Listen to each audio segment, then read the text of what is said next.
Lordship's kind leave to mention a matter. My Lord, this is an appeal which is a part of your Lordship's list, my Lord. My Lord, I am appearing for the respondents. My Lord, I was humbly praying before your Lordship for fixing of the appeal for a hearing on any day which your Lordships feel is Sorry. convenient. Yes, But may I have, my lord, leave to file 3 appeals, my lord, without the certified copy? My lord, it's a strange situation, my lord. We have been served with a copy of the Section 9 petition in which the impugned order was passed much belatedly. So I've had to file appeals against each extension as well. The original, we've obtained the certified copy for the original order as well as the entire order sheet. That is forming part, that's being filed. For the extensions, my lord, I'm only seeking leave to file without certified copies. We were served much after. So in the meantime, there were extensions granted of the original ad interim order. We're challenging all the orders. I will kindly grant. Oblige. My lord, in my case, there is an urgency as because bank has Argo, that is the respondent, has sent us a notice that they will take our property. Receiver has been appointed. Receiver will take the position on 5th, tomorrow Is itself. it appearing in the list, your matter? No, my lord. I'm mentioning for the matter. Yesterday also I mentioned the urgency. So,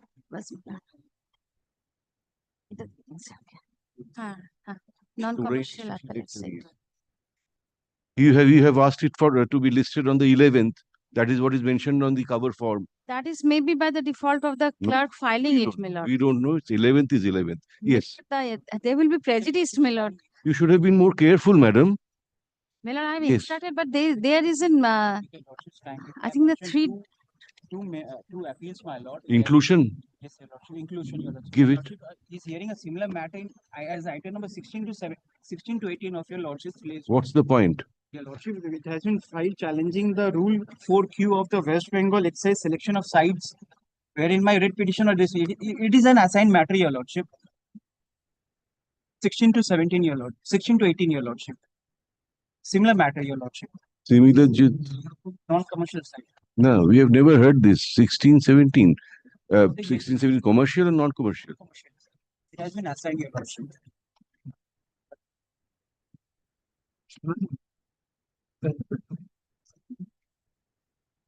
This matter, Mr. Anandu, Senior Advocate Mr. Anandu Mitra was appearing in this matter.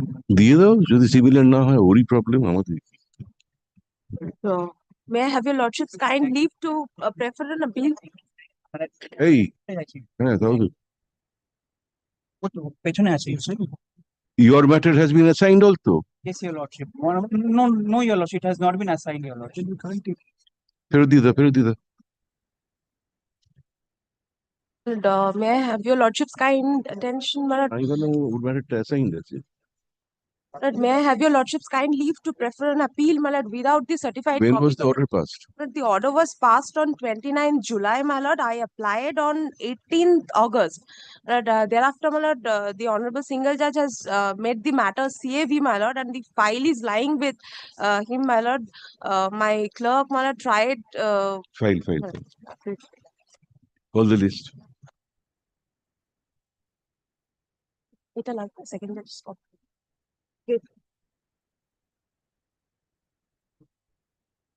Commercial appellate side, item number 1. চলো Item 2. Lordship. Your other side, have you served? No, I have served, my lord, but there was no affirmation, my lord, because they are at 10:25 there was no commissioner. So I have served, my lord. I shall file within 15 minutes. If lordship Pass over. Try to do whatever you can.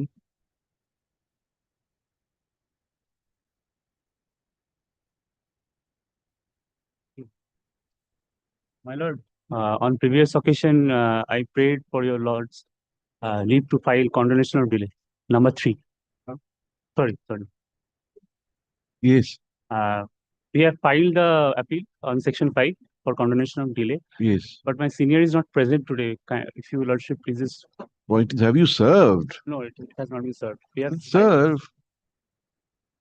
Learned advocate for the appellant says that service has not been effected on the respondents. Stop. Let service be completed and affidavit of service be filed in court on the next date. When? Next Tuesday, my lord. Next Tuesday. Paragraph lists the matter. Tuesday.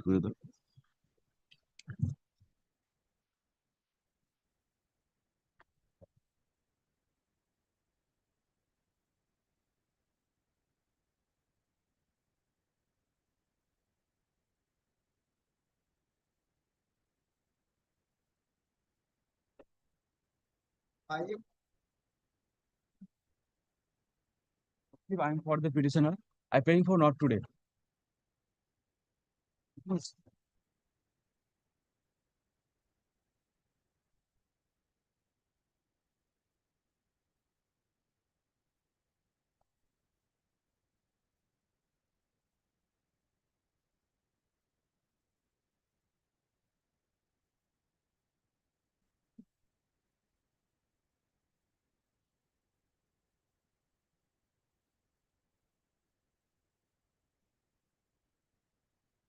Five.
Yes. Lordship, I am for the petitioner, I paying for not today. Lordship, Appellant.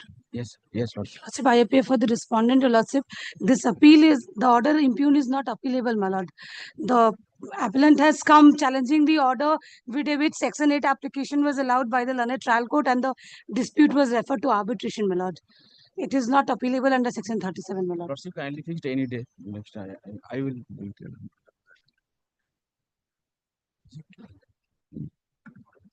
Lordship, kindly any fixed any day. My senior has come. Appeal is not meant. I will contest.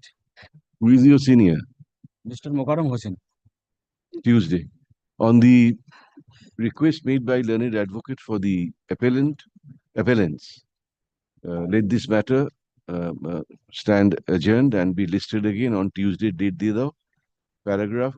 We put on record the submission made by learned advocate for the respondent bank. Yes, my lord. That this appeal is not maintainable since the order impugned has allowed an application under Section 8 of the Arbitration and Conciliation Act, 1996. Come prepared. My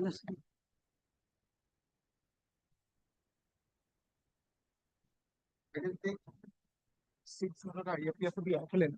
My lord will recall this is that matter relating to delay in filing of the Section 8 application was the only ground on which my application was rejected. That there were two Delhi High Court decisions. Yes, where's your other side? Yes. My lord, they have to file affidavit, but not Supplementary have any copy to us also. My lord, apparently they've not accepted service yesterday. My clerk had gone, but we have had it ready. Yesterday we went to try and serve it. Apparently it hasn't Then been give it and come back on Tuesday. My lord. My lord, may I file the Supplementary. supplementary affidavit? Supplementary affidavit. Handing over a copy. Yes, my lord. Thank you. Happy. No, my lord. Not my lord. happy. Paying for preparing any. You want to file a reply? Sure.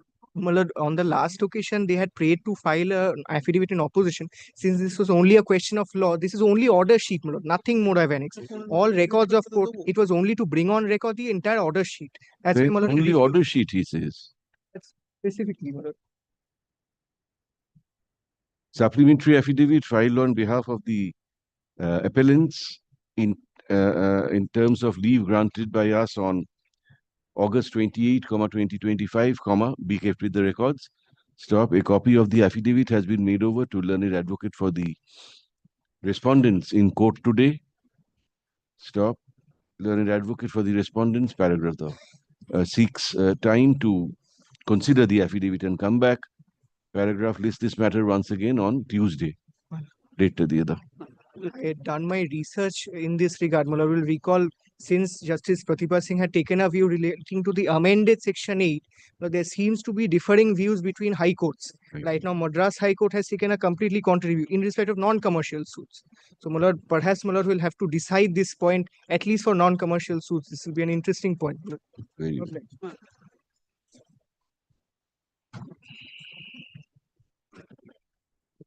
Item 7. This is my appeal, Millet. With the question. Yes, your other side. Pass over. The second call, if they are here.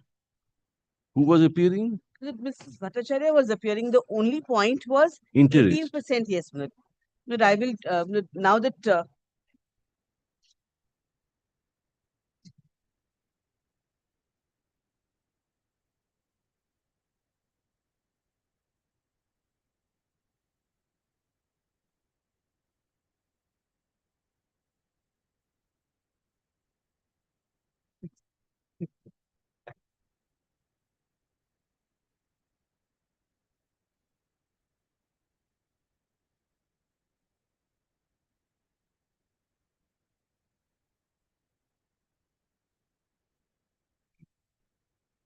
their contention was Correct. And if it's not an impossible interpretation. Pass it over or what? their contention was only with regards to compounded interest, 18% MSME. I will deal with that. Item 8. H, my lord, I'm led by Mr. Siddhartha Banerjee, lordship. He's on his legs in courtroom number 10, my lord. Lordship will pass it over or Pass over. pass over. Inform him. My lord.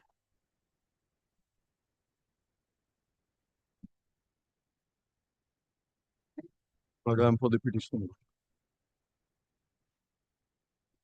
Pass over.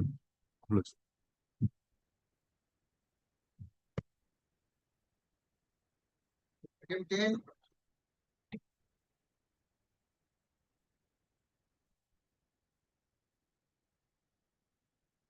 Seven. Yeah.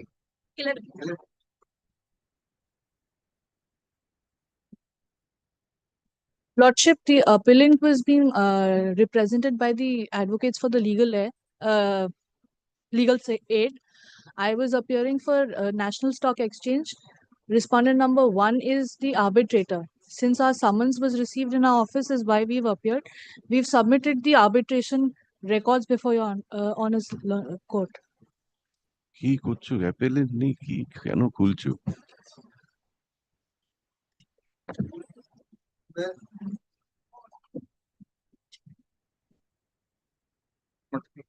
My appeal.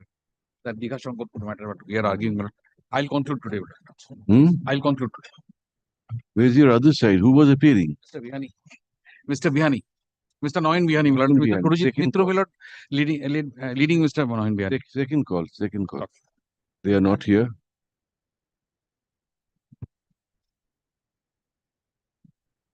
My lord, I am the appellant side. I appear on behalf of the respondent. Lordship, this is a 34 hearing. My lordship had started on the last day. It takes some time, your lordship.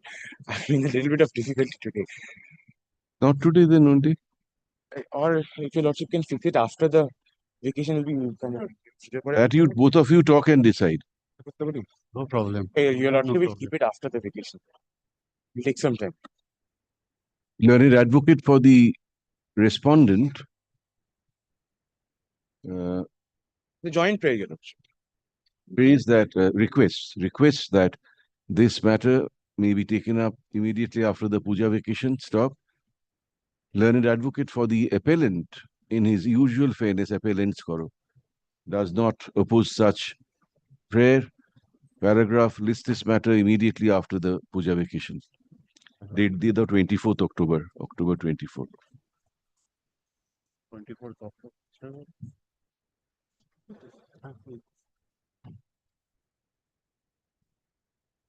Item 14. At 14, my lord, I apply for the appellant. It's a Shatrup Ghosh is appearing on the other side, my lord. That section 12.5. Pass over, they are not here. 15. Lordship, Mr. Dhor is appearing for the Lordship, Mr. Dhor is appearing for the appellants. He is not available today. I'm seeking for a note today. On the prayer made on behalf of the appellants, let this matter stand adjourned and be listed again on next Thursday.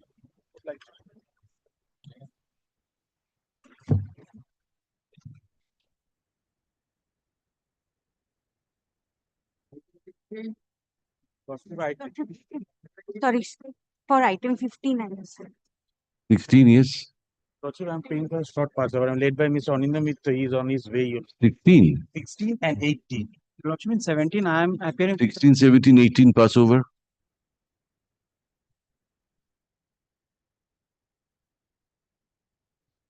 Till 19. Next. Second call.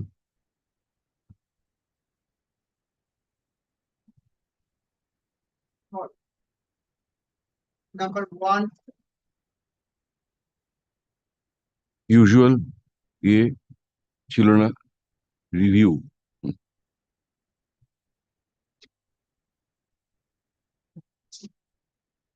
Item 2.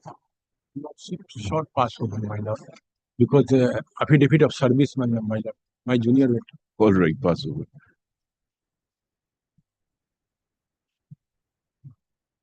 Item 4. Item 4, my lord, I am for the.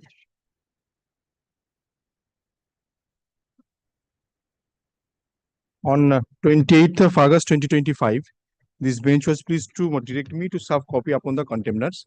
But I have served, service has been effected, I have checked. Thou.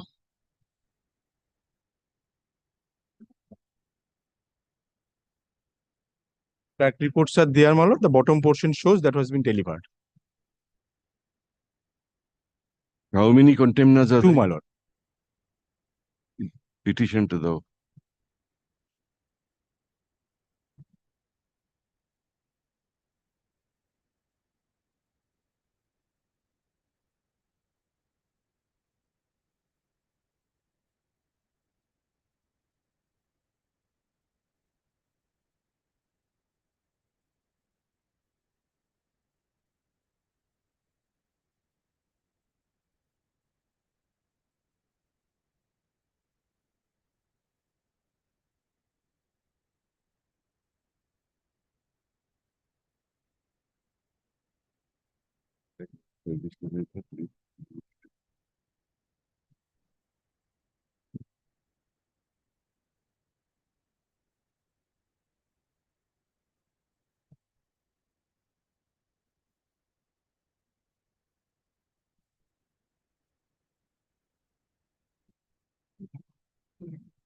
Tej Bhavan.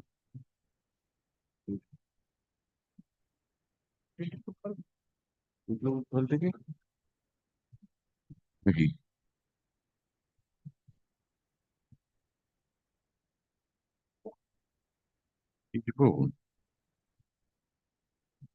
delivery shows Sej Bhavan. Yes. What, and the address in the cost title is different? What behind? Which one? The affidavit of service.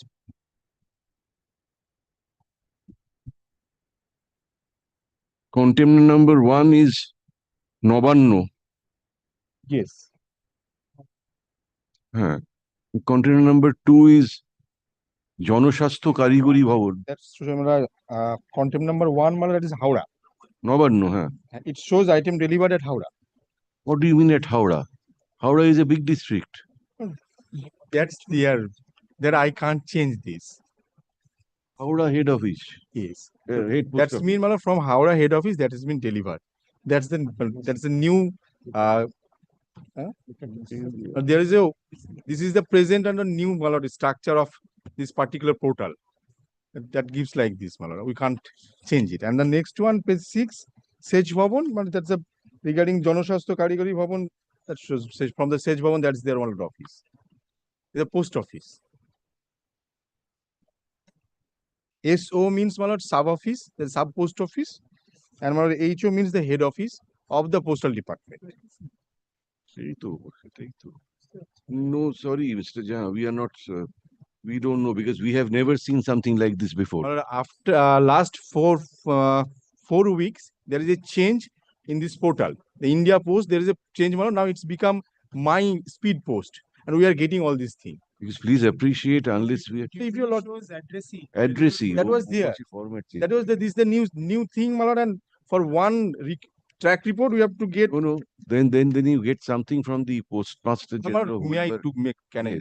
If your lordship permits me. Issuance of a rule is a serious thing. No, I'm not asking you. If your lordship permits me, my lord, I can serve it on the office itself.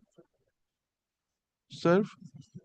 If he permits me, I shall hand deliver. I shall see. From the affidavit of service filed in court today, we are not satisfied that the alleged contemners have received notice of this contempt application. Paragraph, Mr. Jahan, learned advocate appearing for the petitioners, says that service will be effected personally on the alleged contemners. Stop, let that be done, and fresh affidavit of service be filed in court on the next date. When? Next Thursday. Paragraph lists the matter. But after this, from India Post to my speed post, we are facing these issues. India Post used to say, my lord, from this office, the DI received, all these things were there. Now that's not there.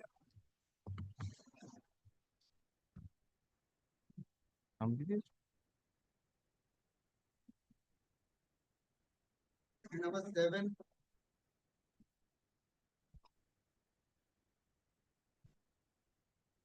I still don't find anyone with it. The learned friend is not here. Okay, what's that? Oh, yes. Not today, or what to do? Or we can pass it over Thursday, again. then, if it's so commensurate, my lord, on Thursday then. The respondent is not represented. Respondent to number 1. Yes, number 1. No, nobody appears for the respondents. Stop. On the suggestion of learned advocate for the appellant, let this matter stand adjourned and be listed again on Shamne Brishputivar Kurda.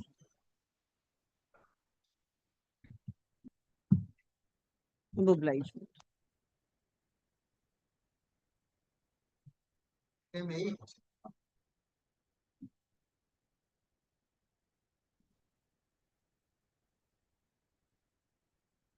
Before I resume, Mr. Mukherjee is waiting. I can wait, Milord, if that's.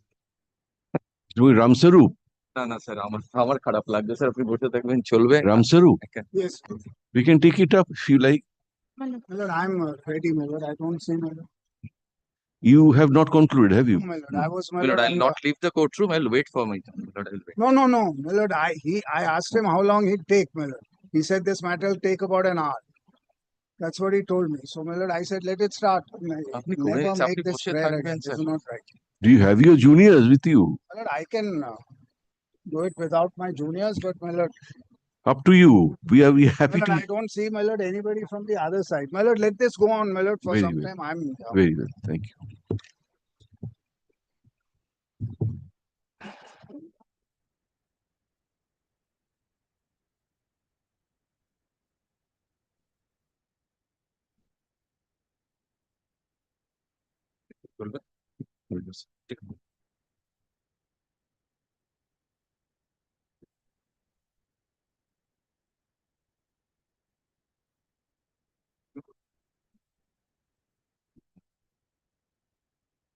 তাহলে ই করে দাও, হিয়ারিংই তো হচ্ছে।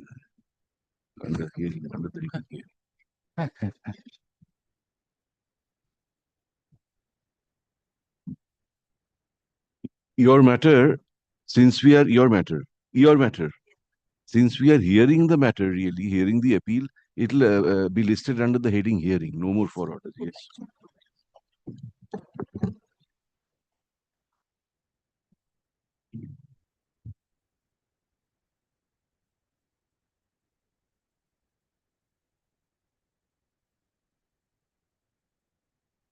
Yes. May I? You had placed 2021-18 SCC. Yes.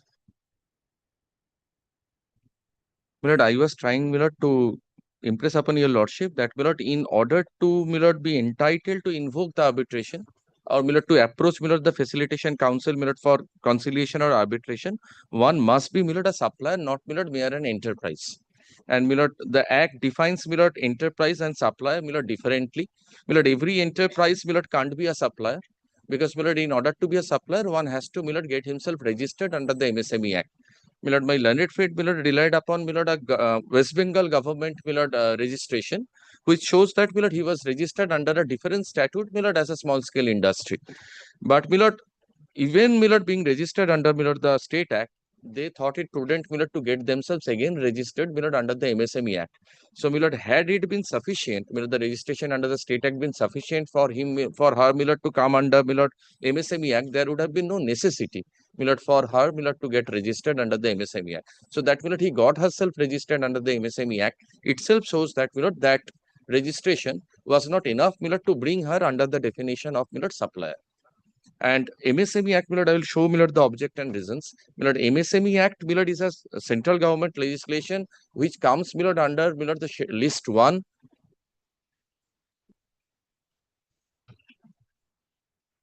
Milord, as of now, Milord, I am not troubling your lordship with that. I will, Milord, while I will be concluding my submission, Milord, I will show, Milord, the preamble, the objects and reasons, and, Milord, the 7th schedule, Milord, of the Constitution. My Lord will kindly now take, Milord, the next decision, Milord, which is there at page 49, running page 49, Milord, of my notes of argument. Milord, this is Vaishno Devi, Vaishno Enterprises.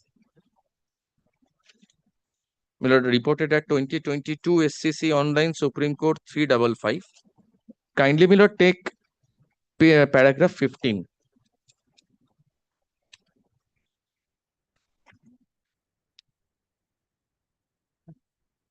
Copy. You had cited Shilpi. Shilpi, Milord, I have cited. Yes. Then Vaishno Enterprise. Vaishno Enterprise. 2022. And here is a case where, Milord, the work order was issued before their registration. Milord, the supplies were made before registration. Bills were also issued before registration.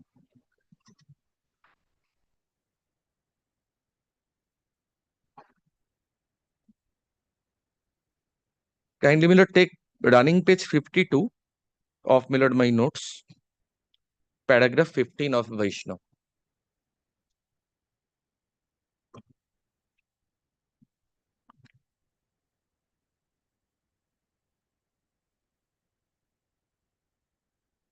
It is, may I, Milord, place paragraph 15. It is not in dispute that the agreement between the appellant and the respondent has been executed on 24th August 2020. Therefore, the laws of India applicable at the time of agreement shall be applicable, and therefore the parties shall be governed by the laws of India prevailing applicable at the time when the contract was executed. It is admitted position that the date on which agreement was executed, that is on 24th August 2020, the appellant was not registered MSME. Considering the relevant provisions of the MSME Act, more particularly Section 2N, read with Section 8 of the MSME Act, the provisions of the MSME Act shall be applicable in case of supplier who has filed a memorandum with the authority referred to in subsection 1 of Section 8. Therefore, the supplier has to be a micro small enterprise registered as MSME, registered with any of the authority mentioned in subsection 1 of Section 8 and Section 2N of the MSME Act. It is admitted position that in the present case, the appellant is registered as MSME only on 28th August 2020. Therefore, when the contract was entered into, the appellant was not MSME, and therefore the parties would not be governed by the MSME Act, and parties shall be governed by the laws of India applicable, etc. If that be so, the council would have no jurisdiction to entertain the dispute between the appellant and the respondent number 1 in exercise of powers under Section 18 of the MSME Act. Therefore, in the aforesaid peculiar facts and circumstances of the case, more particularly in terms of the agreement, the order passed by learned single judge confirmed by the division bench holding the council would have no jurisdiction with respect to respondent number 1 is not required to be interfered with. Milord, on the same proposition, if my lord kindly takes, Milord, the next decision, Milord, at page 54 of the notes, reported at 2022 SCC Online SC 1198. Nitesh Estates Limited.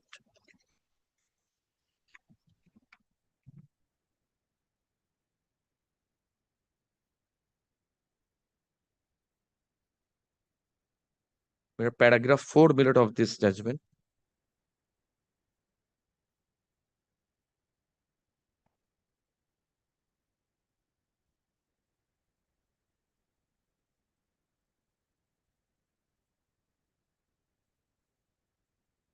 May I minute, please? Having heard learned counsel appearing on behalf of the respective parties, the question which is posed for consideration of this court is whether the proceedings initiated by respondent number 2, the counsel under the MSMED Act, would be maintainable and permissible, as at the time of entering into the brokerage agreement, respondent number 2 was not registered as micro enterprise. The issue involved is squarely covered against the respondents in view of decision in Shilpi, and then as well as the subsequent decision of this court in Vaishnav Enterprise, taking the view for initiation of the proceedings under the MSME Act, the registration of the complainant or application as micro enterprise shall be must. The subsequent registration of respondent number 2 with retrospective effect from 10 years back will not be of any assistance and or help to the respondent number 2. Milord, the last decision on this, Milord, came in 2023. Milord, this is at page 57 of Milord the notes. Gujarat State Civil Supplies Corporation.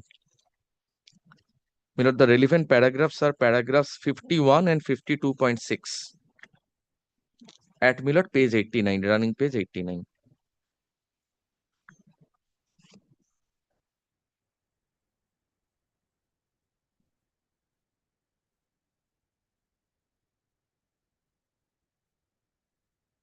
Page.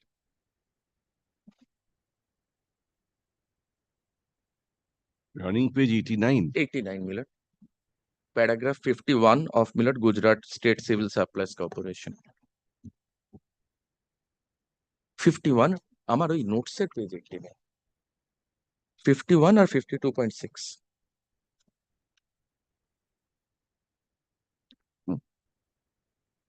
Following the above stated ratio, it is held that a party who was not the supplier as per section 2N of the 2006 Act on the date of entering into the contract could not seek any benefit as a supplier under the MSMED Act.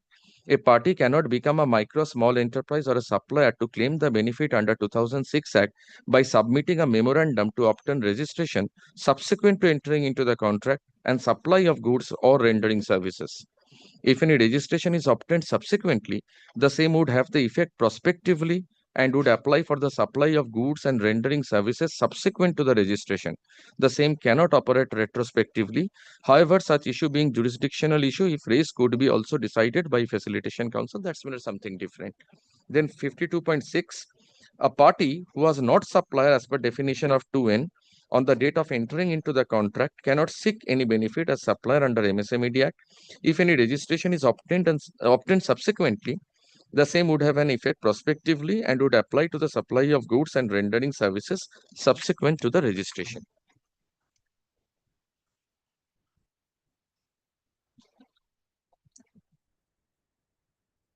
Now, if my lords kindly, my lord, come back to page 27, my lord, the application, which my lord, my learned friend, my lord, was relying upon to show that, my lord, she was registered under a different act.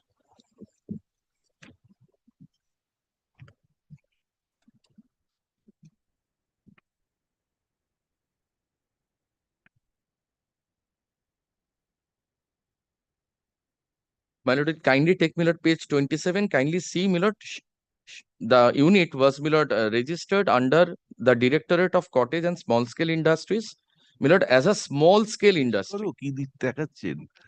Oh, 27 of, my lord, the application. Yes, the application to thou. Oh, I'm so sorry, my lord. I'm sorry.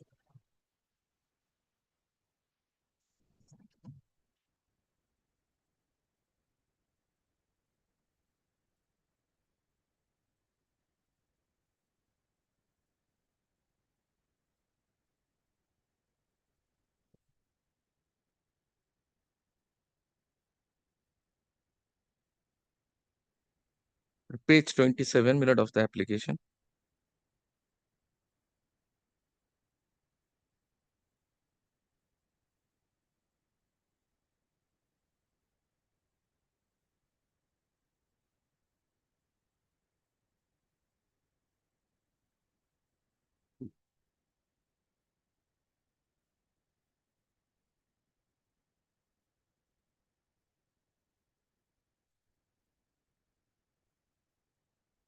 My lord, will kindly see, my lord, this was under Directorate of Cottage and Small Scale Industries, Government of West Bengal, and my lord, the registration was as a small scale industrial unit.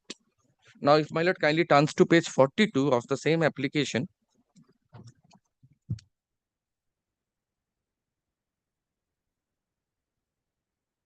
my lord, before the council, my lord, they were treated as, my lord, a micro enterprise. My lord, the first chart, my lord, this is 9th entry, my lord, from the top. Category of the unit is micro.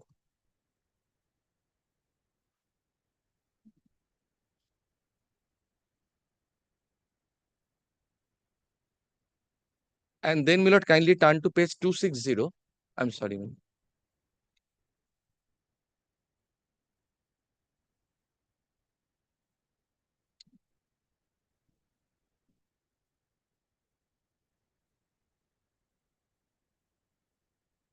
So they participated, my lord, in the arbitration as a micro enterprise, which was not under, my lord, this certification, which was under, my lord, the MSME certification. Kindly turn to, my lord, page 260 once.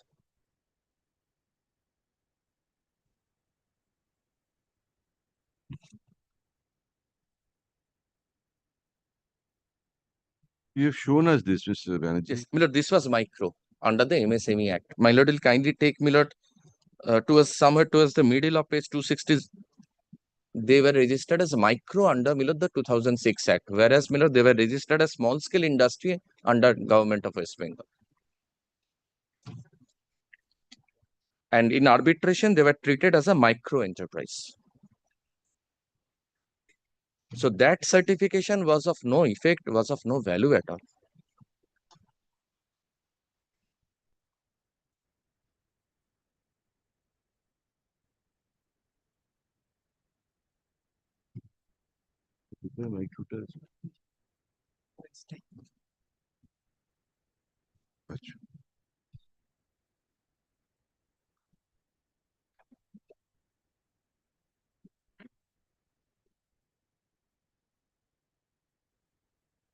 Constitution.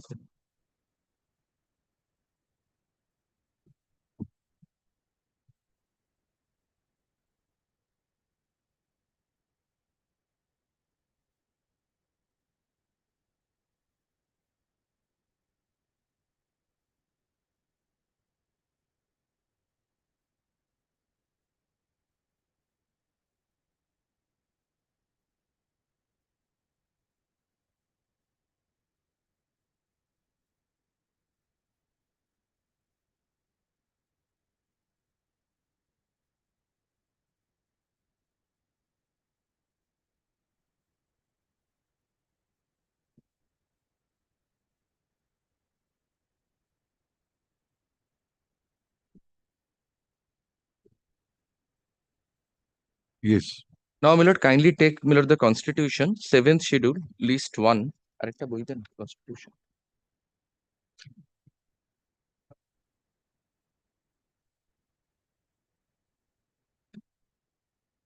Didi.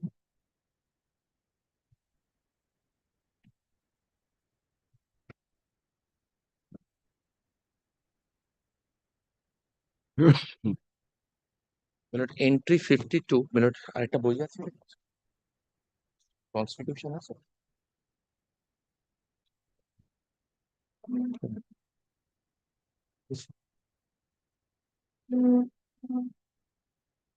একটা বই নেই?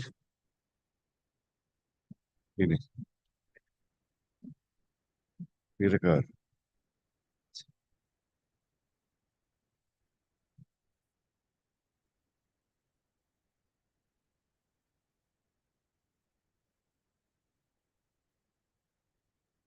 List 1, my lord, entry 52.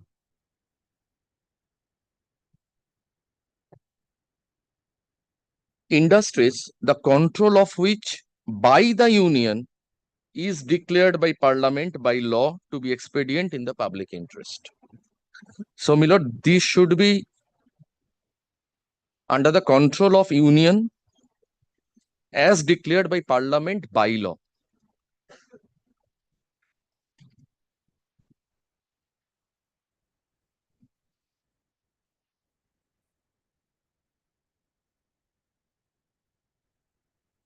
Now, kindly, my lord, have a look at, my lord, keeping in mind, my lord, this entry 52, kindly have a look at the preamble, my lord, of the 2006 Act.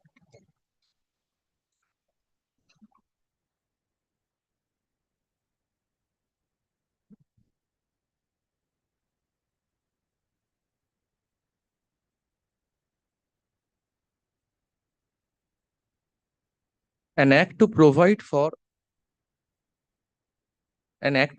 for facilitating the promotion and development and enhancing the competitiveness of micro, small and medium enterprises and for matters connected therewith or incidental thereto. Whereas a declaration as to expediency of control of certain industries by the union was made under section 2 of, kindly see, my lord, the similarities of the language, my lord, in the preamble and, my lord, in entry 52. Whereas a declaration as to the expediency of control of certain industries by the union was made under section 2 of the Industrial Development and Regulation Act, and whereas it is expedient to provide for facilitating the promotion and development and enhancing the competitiveness of micro, small and medium enterprises and for matters connected therewith or incidental thereto, be it enacted by parliament. So, my lord, a state act, my lord, by reason of, my lord, entry 52 in list 1 and also because of the preamble of 2006 Act, a state act cannot be a valid, my lord, substitute for, my lord, 2006 Act. This is, my lord, under the exclusive domain of, my lord, the central government. A central legislation, my lord, can only do this.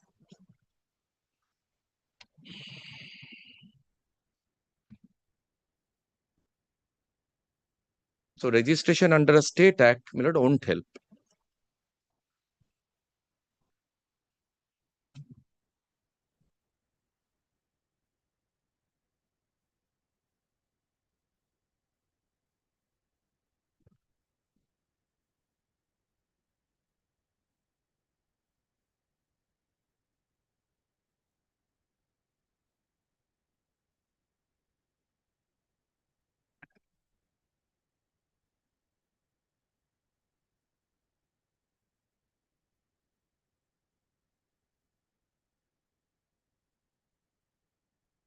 Yes.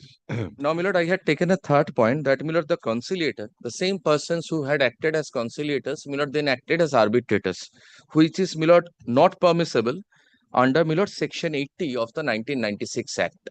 If my lords kindly just have a look at, my lord, section 80 of the 1996 Act.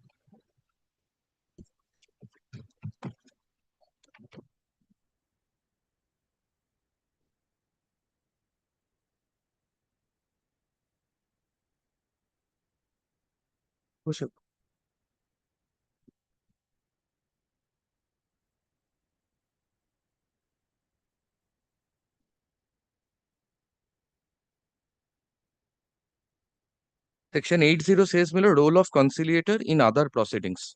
Unless otherwise agreed by the parties, the conciliator shall not act as an arbitrator or as a representative or counsel of a party, etc.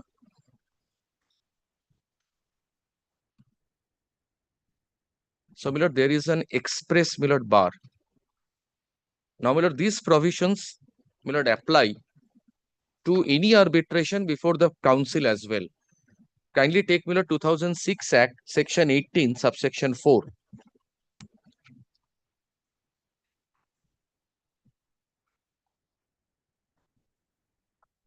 দু হাজার ছয়ের একটা তোর 18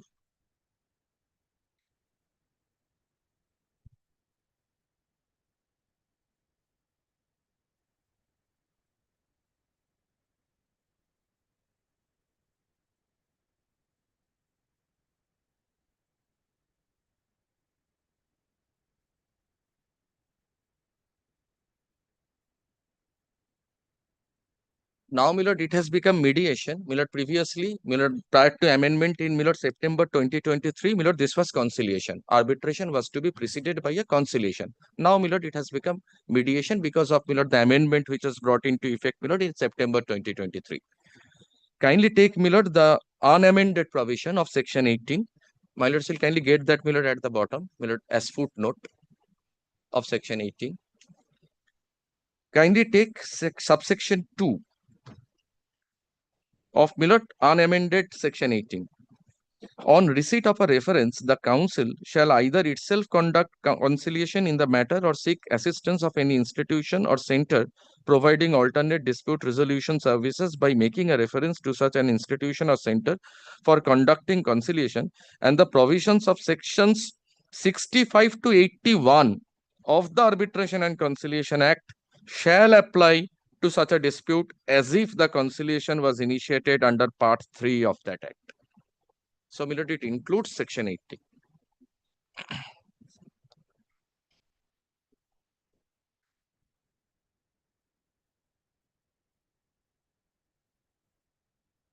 Even after amendment, if my lords kindly take my lord amended subsection 4 of section 18, when my lord conciliation became mediation, where the mediation initiated under subsection 3 is not successful and stands terminated without any settlement between the parties, the counsel shall either itself take up the dispute for arbitration or refer it to any institution or center providing alternative dispute resolution services for such arbitration, and the provisions of the Arbitration and Conciliation Act shall then apply to the dispute as if the arbitration was in pursuance of an arbitration agreement referred to in subsection 1 of section 7.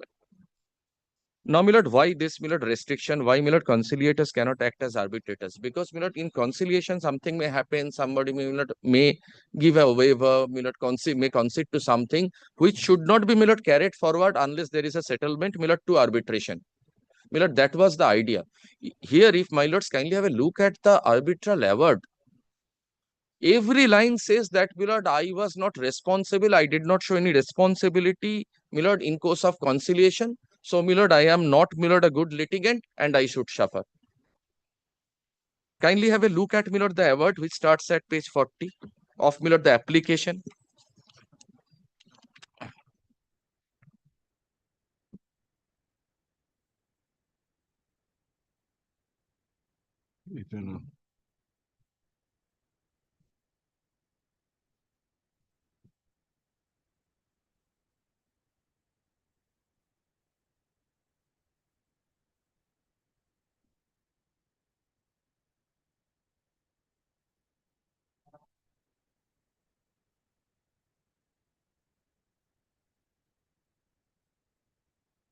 Kindly take, my lord, page 44, application.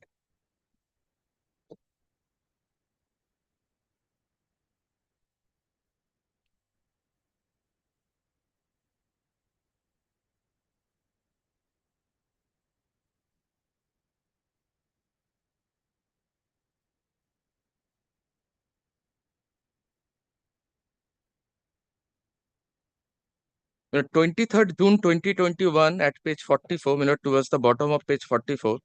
The minutes of 23rd June 2021 is, my lord, minutes of conciliation, which is incorporated, my lord, in the award.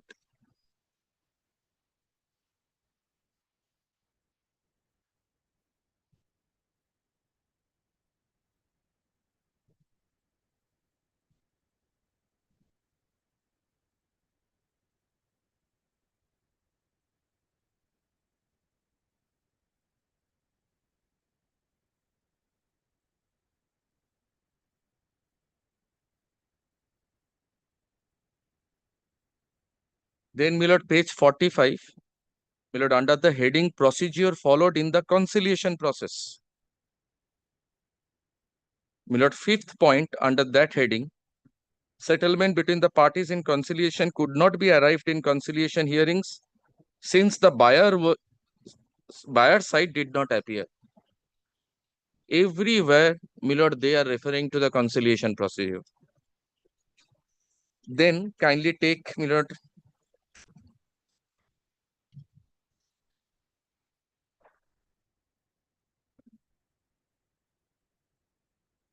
page 47, decision of the council.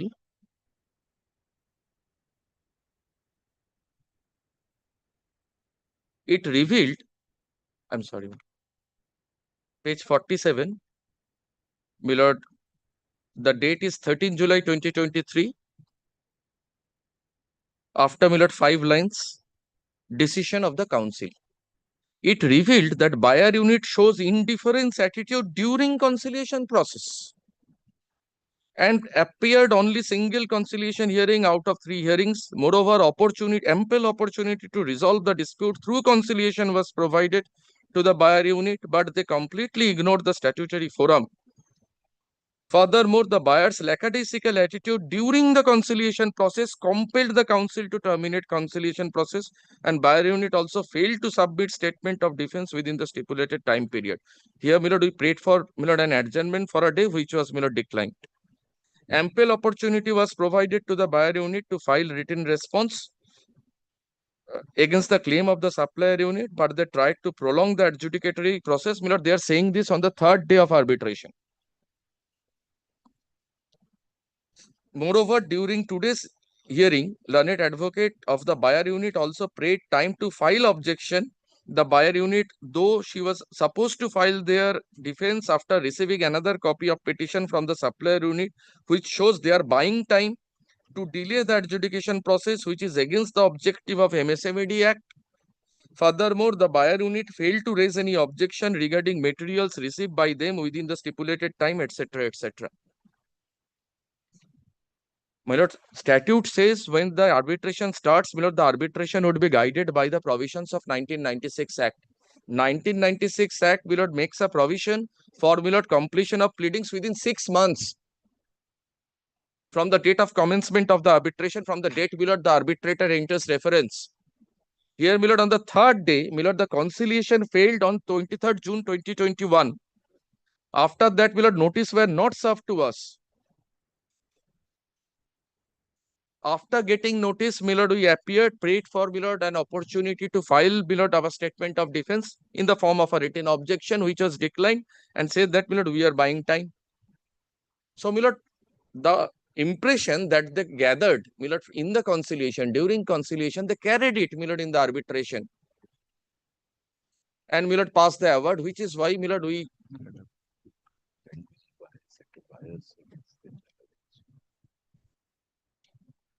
some kind of a biased mind. Which is why section 80, my lord, was there. That, my lord, who acts as a conciliator must not act as an arbitrator, because he will already have an impression as regards, my lord, the litigation. The sole arbitrator. Body, same persons. Same person. Same person, same persons. You see, it's a council. Council. Council may have 10 members. 5 may act as conciliators, 5 may act as, my lord, arbitrators. Correct. But that has not happened. That has not happened. How do you show that? That's, my lord, admitted position. That is admitted. Because, my lord, here, my lord, is saying, my lord, the conciliation minutes and the arbitration award are being signed by the same body. Because it's one and all. My lord, conciliation minutes, arbitration, all are clubbed together and then signed.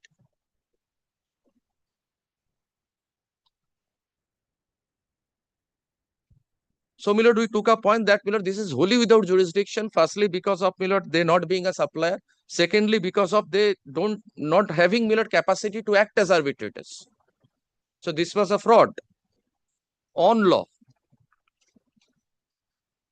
Which was the setting aside court? Learned City Civil Court, my lord.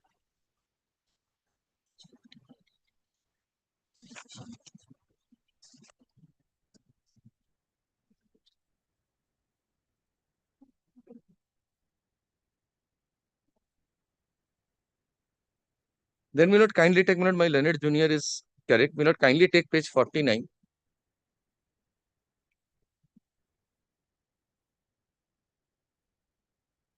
Of the, my lord, application.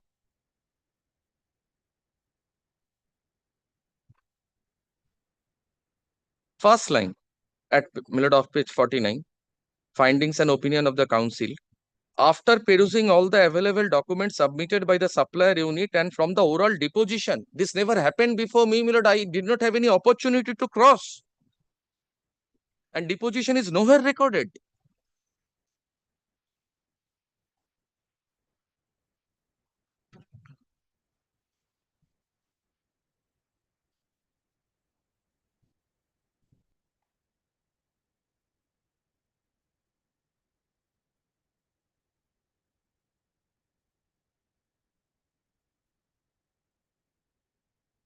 And my learned junior is, my lord, much more thorough than me.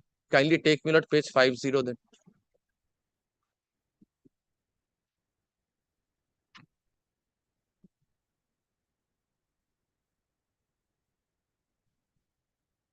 My lord, after my lord, the continuing paragraph, my lord, ends. Kindly take, my lord, the first point at page 50.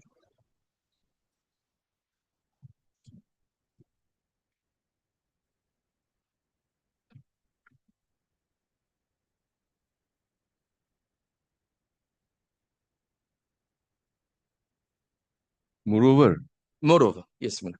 Moreover, page 50. Moreover, in the aforesaid first conciliation hearing, the representative Mr. Such and Such of the buyer unit agreed to amicably settle the case after adjustment of the materials and said that they will call the supplier until next week. But after that, the buyer side was entirely reticent towards resolving the dispute. Well, this is the basis of the award.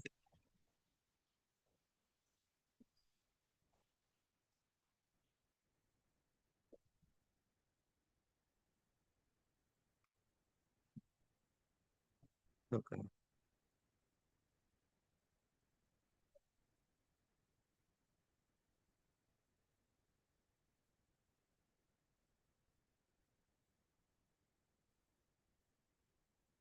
yes. Now, my learned friend argued, my lord, before the learned trial court, before the learned city civil court, that, my lord, 2006 Act is a special legislation.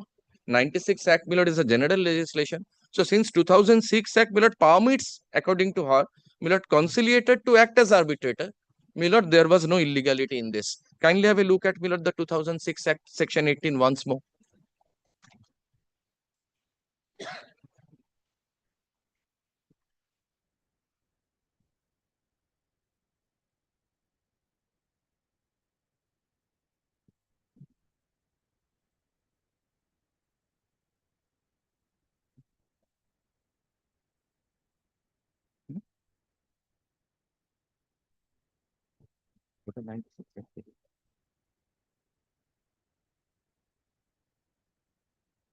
My lord, kindly take, my lord, the unamended version of, my lord, the 2006 Act.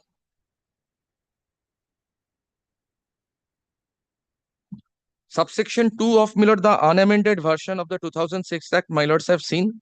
It, my lord, gives two options to the council. They can conciliate, my lord, themselves, or, my lord, can refer it to an institution for conciliation.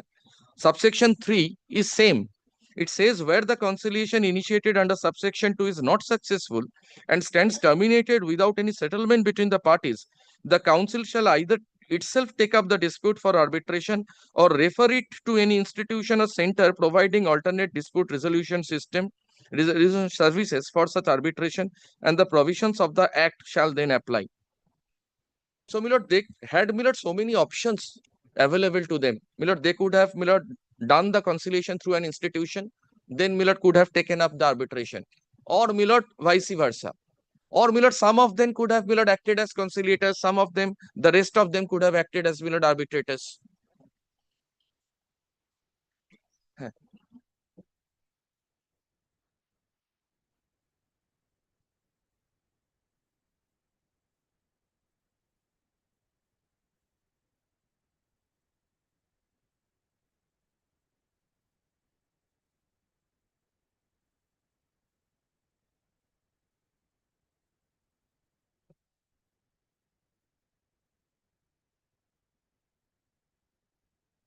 Now, what, my lord, the arbitrators did here, my lord, they breached the confidentiality of conciliation, which is, my lord, against section 75 of the 1996 Act as well. Kindly, my lord, have a look at section 75 of the 96 Act. 75 is the reason, my lord, why section 80 was incorporated. confidentiality. Notwithstanding anything contained, this starts with a non-obstante clause. Notwithstanding anything contained in any other law for the time being in force, the conciliator and the party shall keep confidential all matters relating to conciliation proceedings. Confidentiality shall extend also to settlement agreement except where its disclosure is necessary for purpose of implementation and enforcement. My lord, these provisions, these mandates of law, my lord, went for a toss.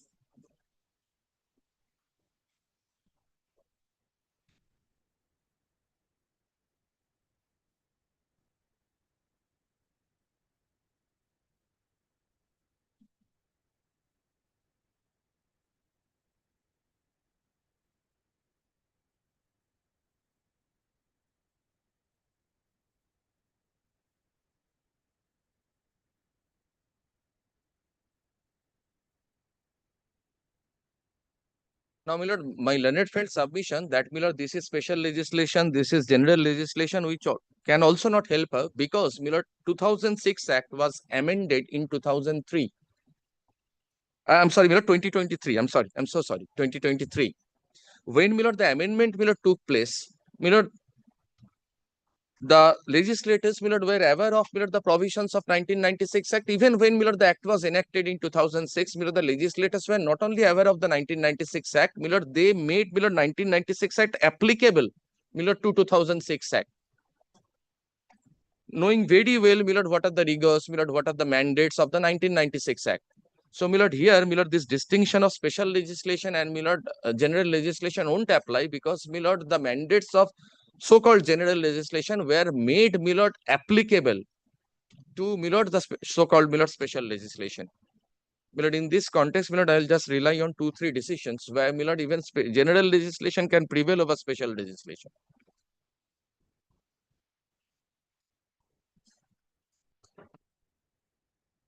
Only thing, Mr. Banerjee, just thinking aloud. Yes, my lord. Unamended 18.3. Yes, my lord. When conciliation is not successful, stands terminated without settlement, counsel shall either itself take up or refer to any institution or center for arbitration. And the provisions of the Arbitration Act shall then apply.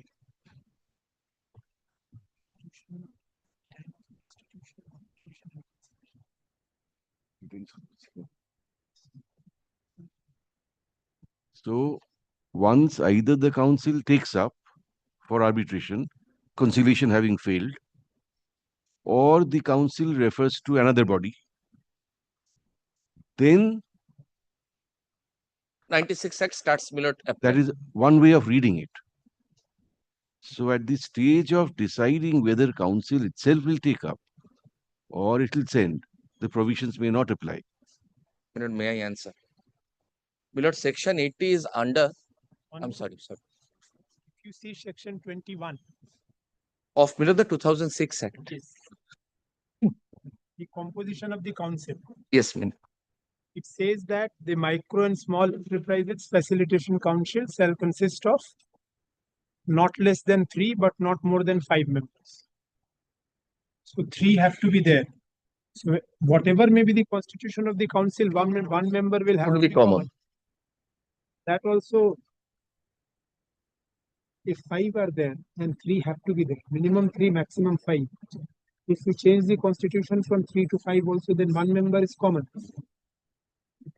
So in the manner in which you are trying to read the provision, if we read that, would it not make the provision unworkable? Every time the constitution of the committee will have to be changed for every conciliation and arbitration. My lord, if we read council to mean the whole body of the council, then my lord is correct. But if we read, my lord, council, my lord, to mean correct. But my lord, if we, my lord, read council to mean that, my lord, any member of the council can do arbitration, any member of the council can do. The definition doesn't say that.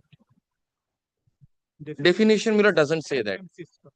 Correct. Now, my lord, suppose there is a council that has, my lord, 5 members today. What, my lord, I was trying to impress upon your lordships, out of these 5 members of the council, my lord, one could have done the conciliation alone. But the True. Council has to do, and council has a definite Then, constitution. my lord, council as a body, my lord, as a whole.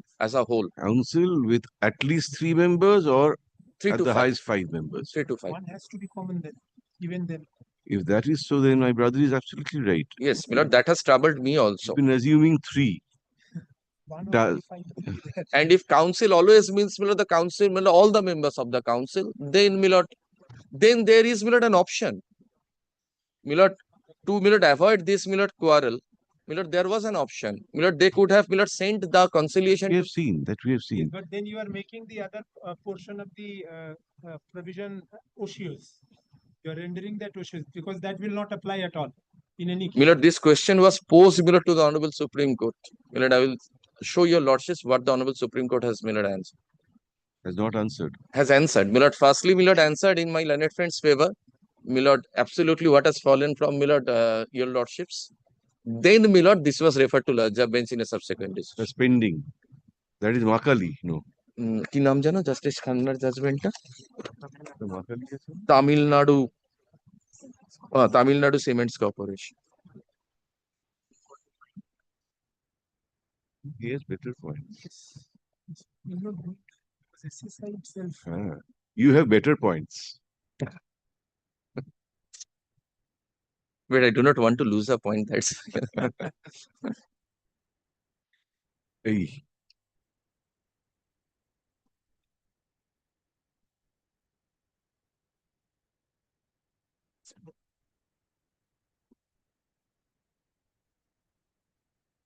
সবটা একসাথে করলে একটা মানে এগুলো বলবো আর একটু একটা matter.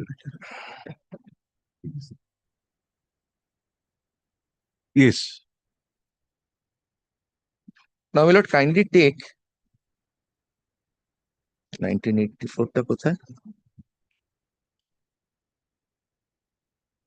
My lord, page 97 of, my lord, my submission. Written notes.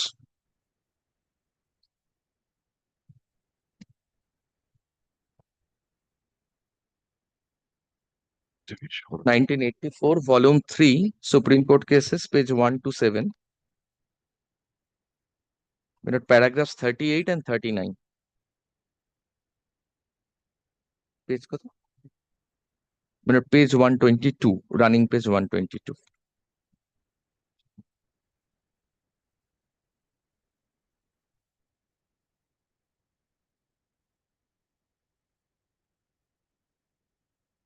$38, $39. Yes, my lord.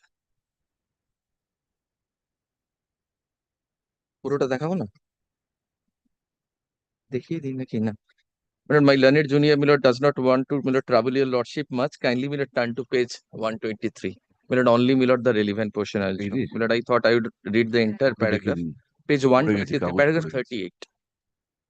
কাগজ পড়ে গেছে।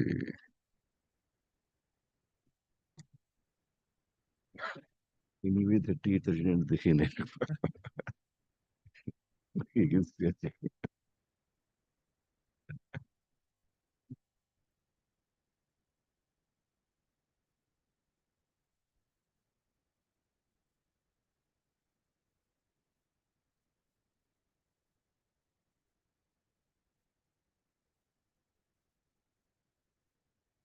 May I, my lord, please?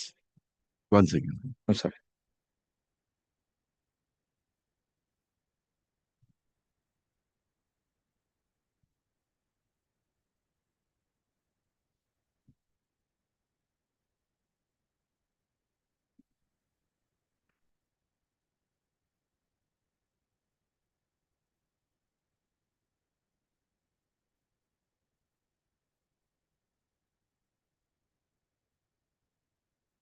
$137.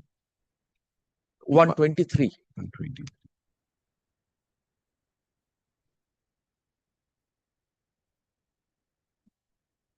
Paragraph 39. Paragraph 38 and 39. My lord, 38. My lord, somewhere, my lord, towards the middle of page 123, my lord will get, my lord, a sentence starting as mentioned herein before, if the scheme was held to be valid. Yes. My lord, from there. As mentioned herein before, if the scheme was held to be valid, then the question what is the general law and what is the special law, and which law in case of conflict would have arisen, and that would have necessitated the application of the principle generally a specialibus. The general rule to be followed in case of conflict between two statutes is that the later abrogates the earlier one. In other words, the prior special law would yield to a later general law if either of the two following conditions is satisfied. The two are inconsistent with each other. There is some express reference in the latter to the earlier enactment. If either of these two conditions is fulfilled, the later law, even though general, would prevail. From the text and the decisions, 4 tests are deducible, and these are: the legislature has the undoubted right to alter a law already promulgated through subsequent legislation. A special law may be altered, abrogated, or repealed by a later general law by an express provision. A later general law will override a prior special law if the two are so repugnant to each other that they cannot coexist, even though no express provision in that behalf is found in the general law. And 4, if it is only in the absence of a provision to the contrary and of a clear inconsistency that a special law will remain wholly unaffected by a later general law. My lord, 1996 Act, my lord, kindly see the date of amendment of the 1996 Act. Because this 2006 Act, my lord, unamended provisions came in 2006. Whereafter, my lord, the 1996 Act was amended, certain provisions were incorporated. Then also, my lord, these provisions were kept unaltered. That all the provisions of Arbitration Act would apply to a arbitration under the 2006 Act. Conciliators cannot act as an arbitrators. While the 1996 Act was being amended, the legislators otherwise thought the legislators otherwise could have amended Section 80, saying that these rigors would not apply to arbitration under the MSME Act. That was not what was said while amending 1996 Act. So, a general law, though was amended at a later point of time, did not touch 2006 Act.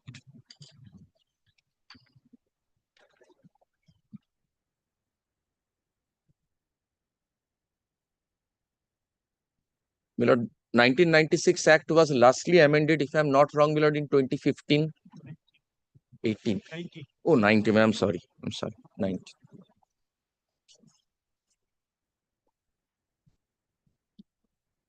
Yes, August 2019. Yes, I stand corrected. Then also, my lord, there was no necessity felt to amend Section 80, saying that this would not apply to MSME Act. So here is rather says it would apply. Only if otherwise. Correct. If the stage of application of the Arbitration Act is what we are thinking, Then. Because then has to be given a meaning. But then comes when arbitration starts. Once the decision is taken by the council, it's unsuccessful. Decision is taken, either the council does arbitration or another body. Because you see, in the amended avatar of this MSME Act, Section 18. Kindly take Section 18, unamended Section 18, subsection 2.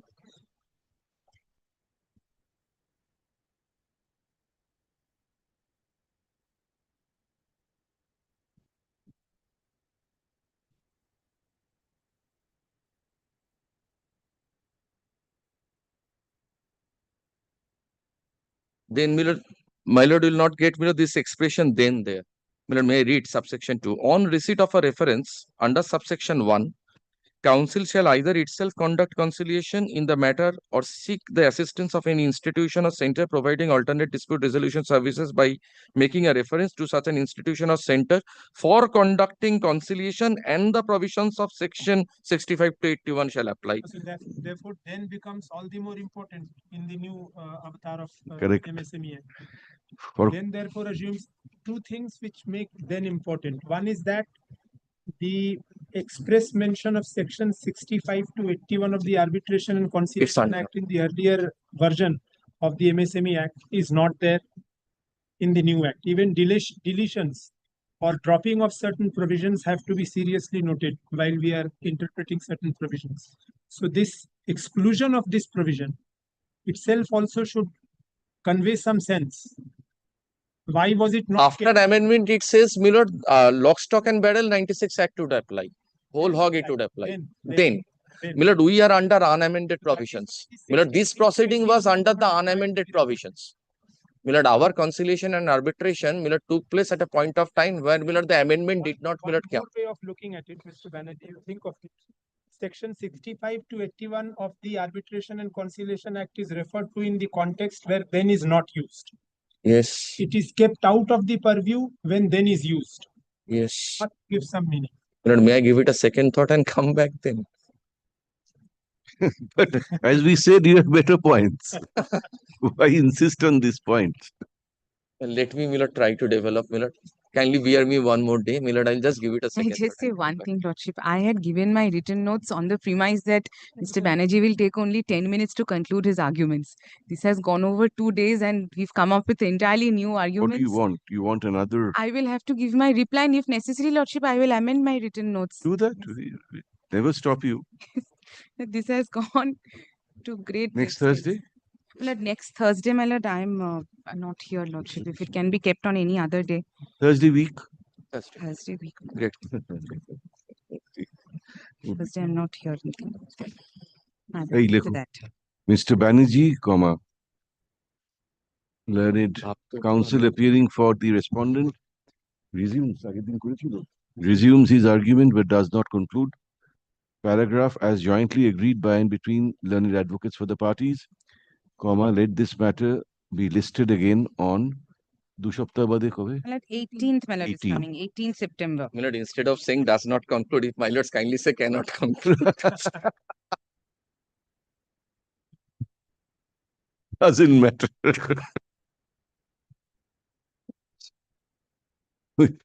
It doesn't mean that deliberately you are not. My lord, may I permitted to mention one matter, my lord? Item number 7, my lord. My lord has fixed this matter on next 11th, my lord. Yes. Learned Counsel Mr. Jishnu Shah will appear in this matter, my lord, on behalf of respondent. Yes. My lord, on 10th and 11th, he will not be available. He just informed me, my lord. And 18th? 18th. 18th. 18th, I have some difficulty. 25th? 25th. Hey. কি হলো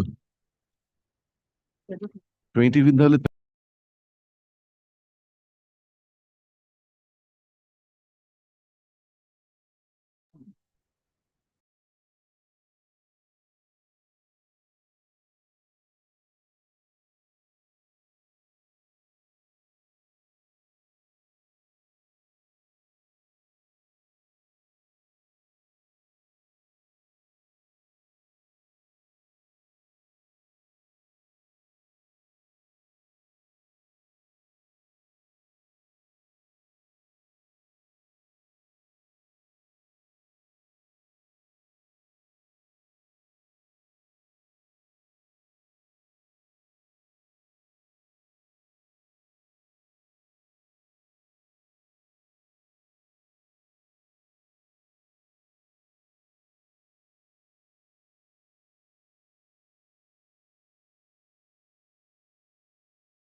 I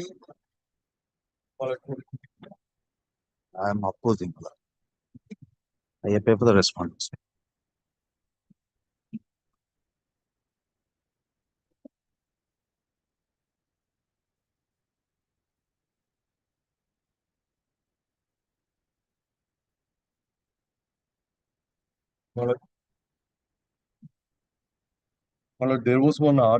There was one agreement, hire purchase agreement, and simultaneously there was an arbitration agreement, which the parties had accepted. They have paid 3 installments for that, my lord. After that, this was, my lord, there was a vehicle. The vehicle has been seized, my lord, after one order from the arbitration tribunal, my lord. Then subsequently, my lord, when the arbitration was it was going on, my lord, the proceeding, they came up with an application that the arbitrator is a pocket veto. On these, Please use the microphone, sir. yes, my lord. My lord, allow us to read the order impugned. Obligation. 1 second. Oh.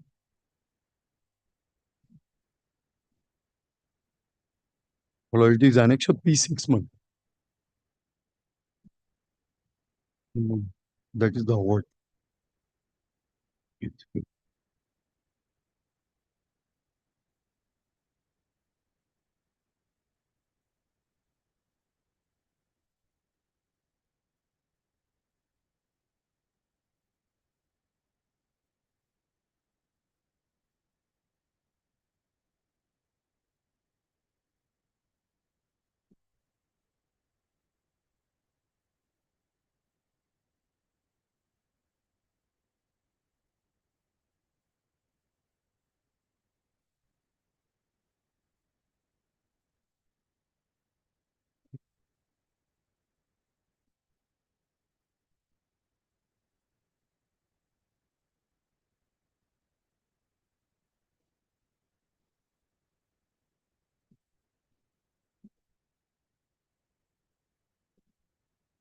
Right.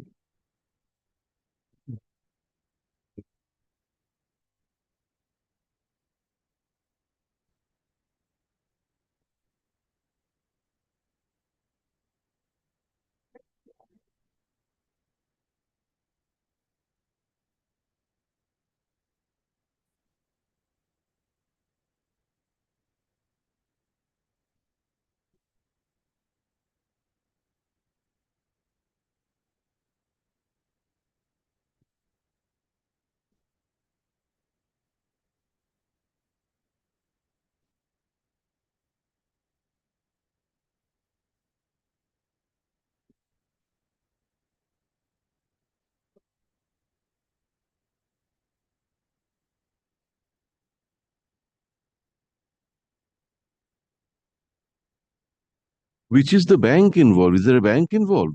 No, my lord, it is not a bank, my Financial lord, it's a institution, financial institution, my lord, it's a Oh. named Pragati Enterprise. yes, my lord.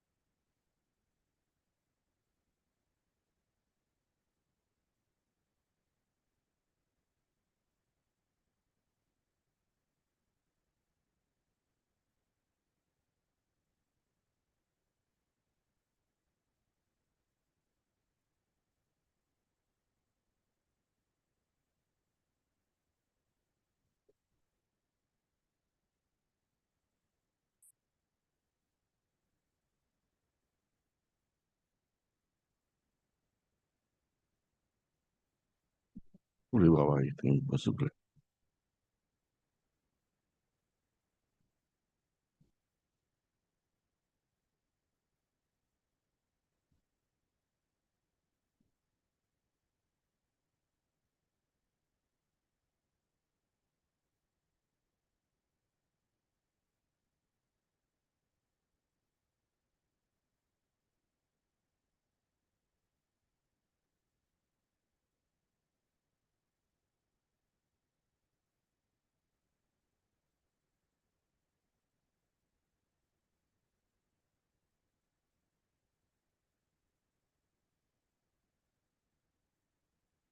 You are the finance company. Yes, my lord.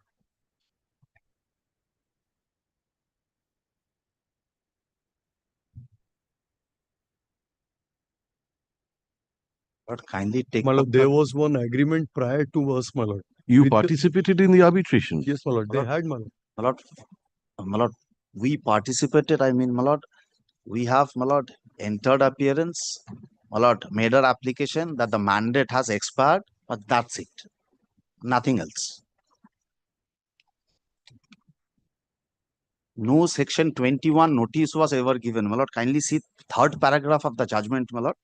It is their own admission that the learned counsel appearing for the OP invites the attention of this court to the hire purchase agreement, which shows that the learned arbitrator was named in the hire purchase agreement, and therefore further notice to the petitioner was not required to be given.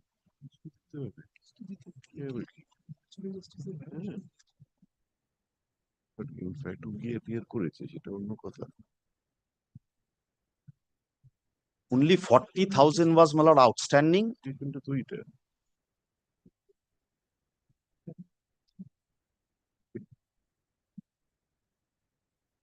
is your application showing that? My lord, I need to bring those on record, my lord. Application. अपना application है.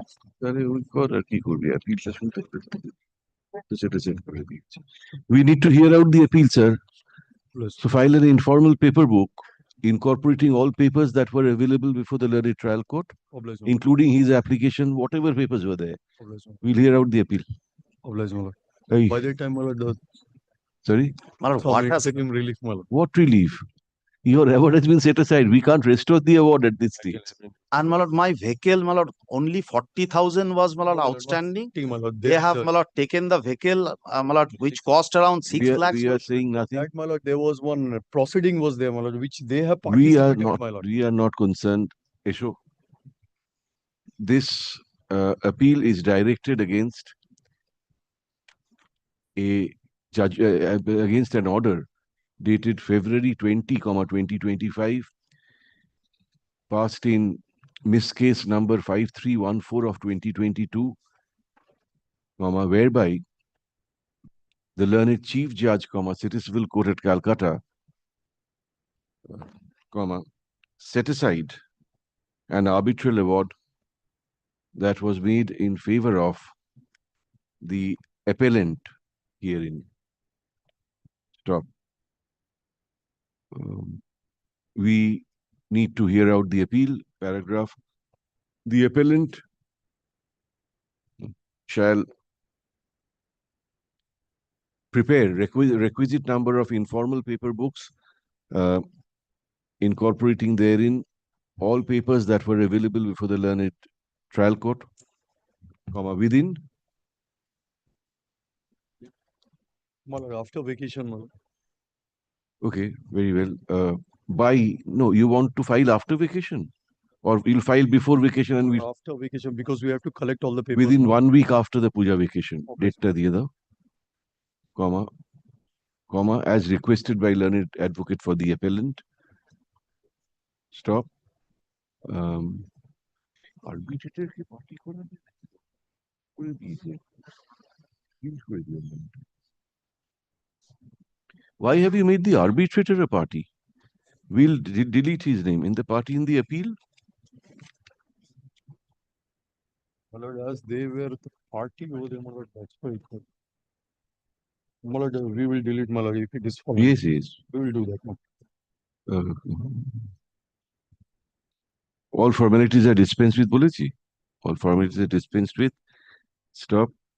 Since the respondent number 1 is represented through learned counsel, notice of appeal is deemed to be waived insofar as that respondent is concerned. Paragraph. We do not understand why the learned arbitrator has been made a party respondent in this appeal. Stop. His name stands expunged from the cause title of the appeal papers. Stop.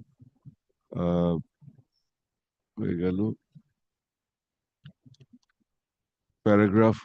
List the matter 2 weeks after the summer, the Puja vacation. under the appropriate heading. Paragraph, which is your stay application? Can 1? Can one, my lord. Can 2? I'll have one, my lord, because 2 was filed for restoration. If I'm No, can 2 is stay. obliged, my lord. And can 1 is restoration. Can 2 stands disposed of. Stop. However, a copy of can 2 of such and such be included in the informal paper book to be filed by the appellant. My lord, only one difficulty, my lord. My vehicle is still lying with them. My We don't know. Take appropriate steps. We don't know. lord, we have already taken steps, my lord. My lord, It's his appeal. Go before the learned trial court if you can. We don't know. my lord, kindly records one thing, my lord, that this appeal will not influence the, my lord, I have already taken steps, my lord. For release of the vehicle. Pendency of this appeal, pendency of this appeal shall not stand in the way of the respondent number 1 taking appropriate steps in accordance with law insofar as his vehicle is concerned. But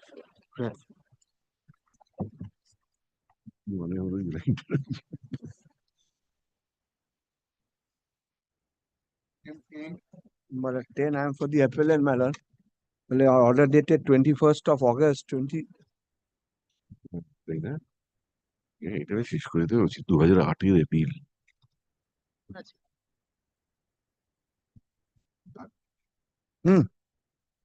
ঠিকই।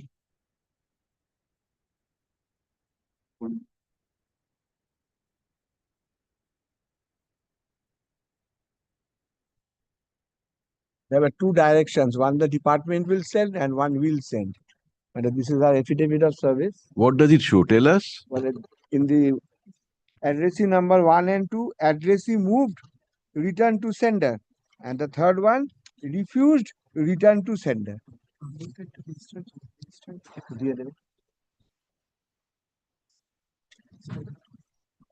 হ্যাঁ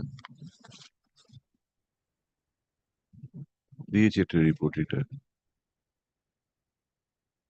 advisory notice was issued as per report is central could not be served unable to find the address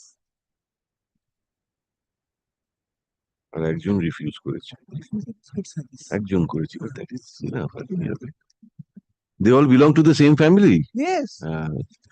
Then we'll hear you. কতদিন রাখবো এটা? Tell us, where's the impugned order? এই paper বুকটা তো ধুলো মাখা একদম ছেড়ে দিছ পোকামাকড় নেই তো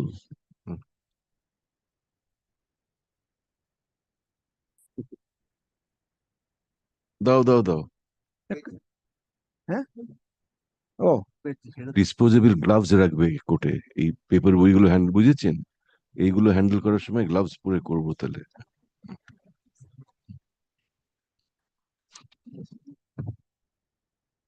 বলছি আপনি খুলে দেবেন নাকি list of dates study. I'll prepare a short list of dates also.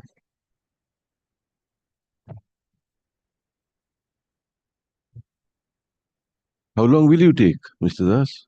It will take some time. Till recess? Next week. Well, junior forms me to say that we'll make to move next week. Why next week?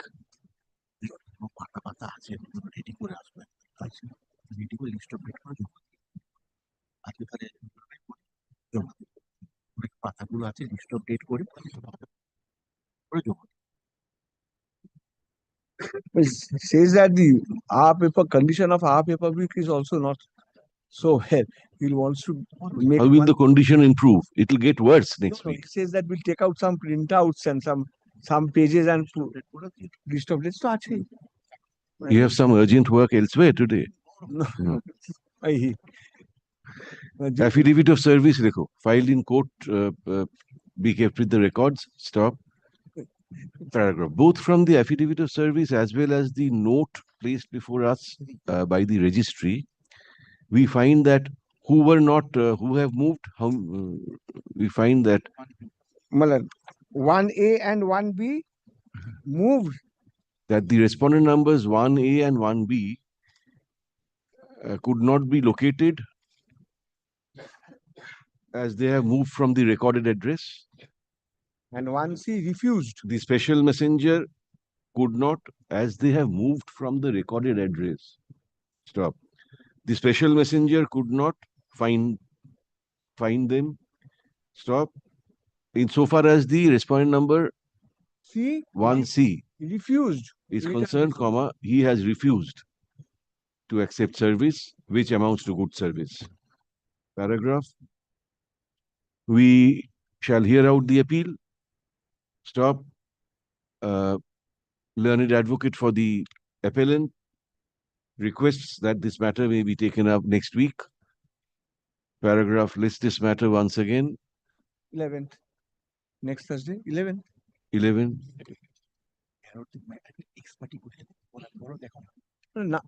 Now, so since no one is opposing me also, there's no one, it has to be expertise hearing, nothing else. Expertise, yes. Expertise. We said we'll hear out the appeal. Could it be written because Could it be? Execution court, my lord, they are proceeding. This is the main difficulty with us. It was on 25th of August. On 25th of August, it was there. We showed this order. Huh? So they are not untraceable. They are appearing in the executing court. Executing court appear করছে তো one learned advocate is giving his hazira. Mr. Das, for so long nothing has happened. Come back next week, we'll dispose of the appeal. On 25th of matter was there. We showed this order of 21st. My learned junior went. Again, it's postponed to somewhere in November. Very well. Come back. তাহলে 11 তারিখেই হবে. It's a huge paper book. If you could make a compilation of the documents which you want to rely upon, that would be easier for us. That is what you want. The relevant documents. Only the award, this thing, and yes. আজকেই করে fail.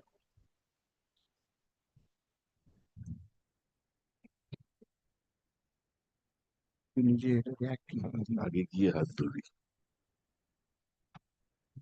তোমার স্যানিটাইজারও রাখো না?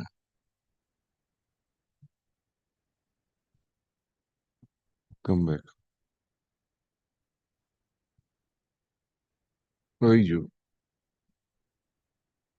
Jokes করে এত পুরনো না।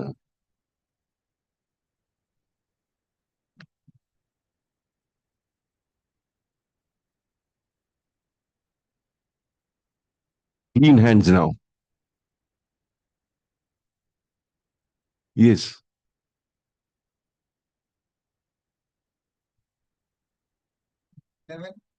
Lordship, we have got the appellant petitioner. Lordship, we have done the service, but the service has not yet been completed till date. We have noticed the track report, but the service has not yet been completed. And advocate. They are appearing for the respondents, no? For NSE. And Lordship, Advocate Nilanjan Bhattacharya, he has not present today at this court. What do you want to tell us? Kindly give us for 2 to 3 days accommodation, Lordship, so that the service. Learned advocate for the appellant says that service is not complete. Stop on her request, comma, let this matter stand adjourned, and we'll list it again on next Thursday.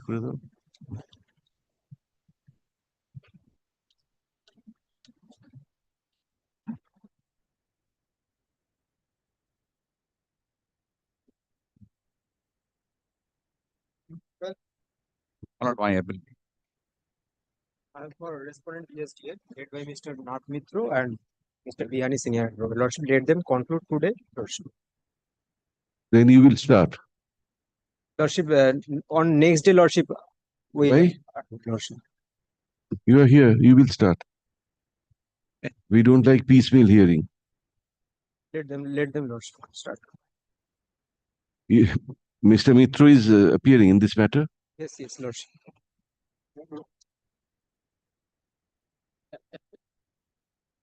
How long you will take? Well, half an hour. Mr. Mitra, which matter is yours?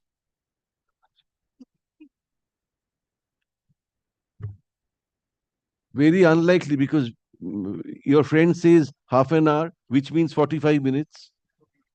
Yes. Second half, দুটোর সময় fixed আছে? 2 o'clock fixed. So you can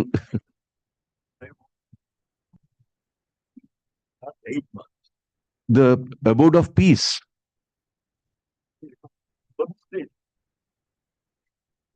I will see you there tomorrow.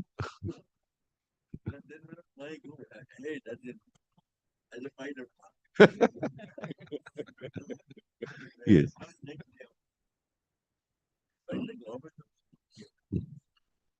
All right. 16, 17, 18. Yes, all right. Not today. It will be next Thursday again.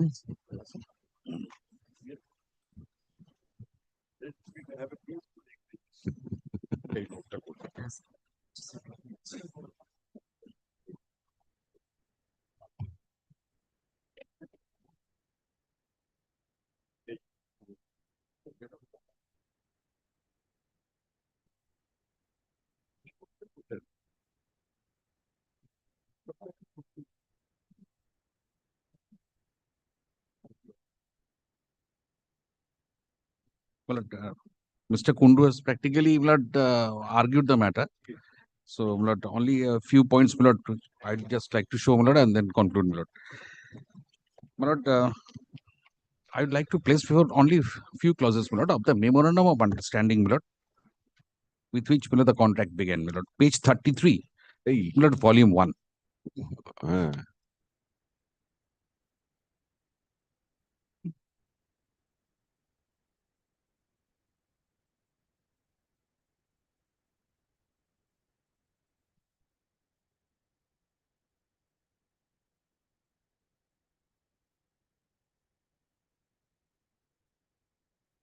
দেখিয়েছে তো আবার কি দেখাবে?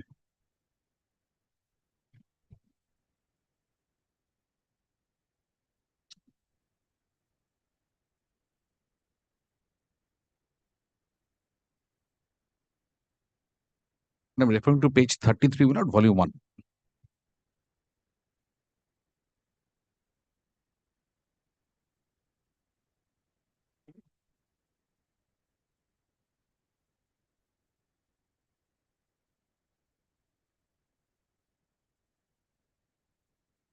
Yes.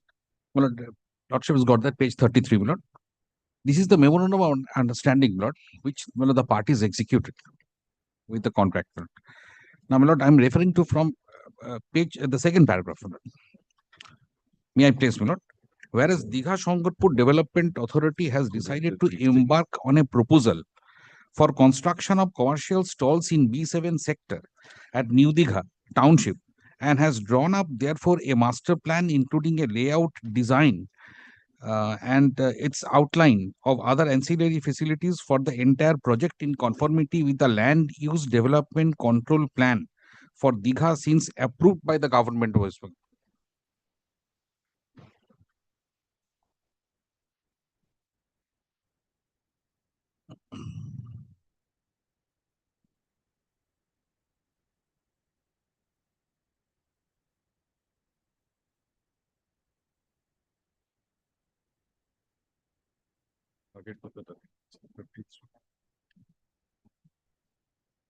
First, second. Wait.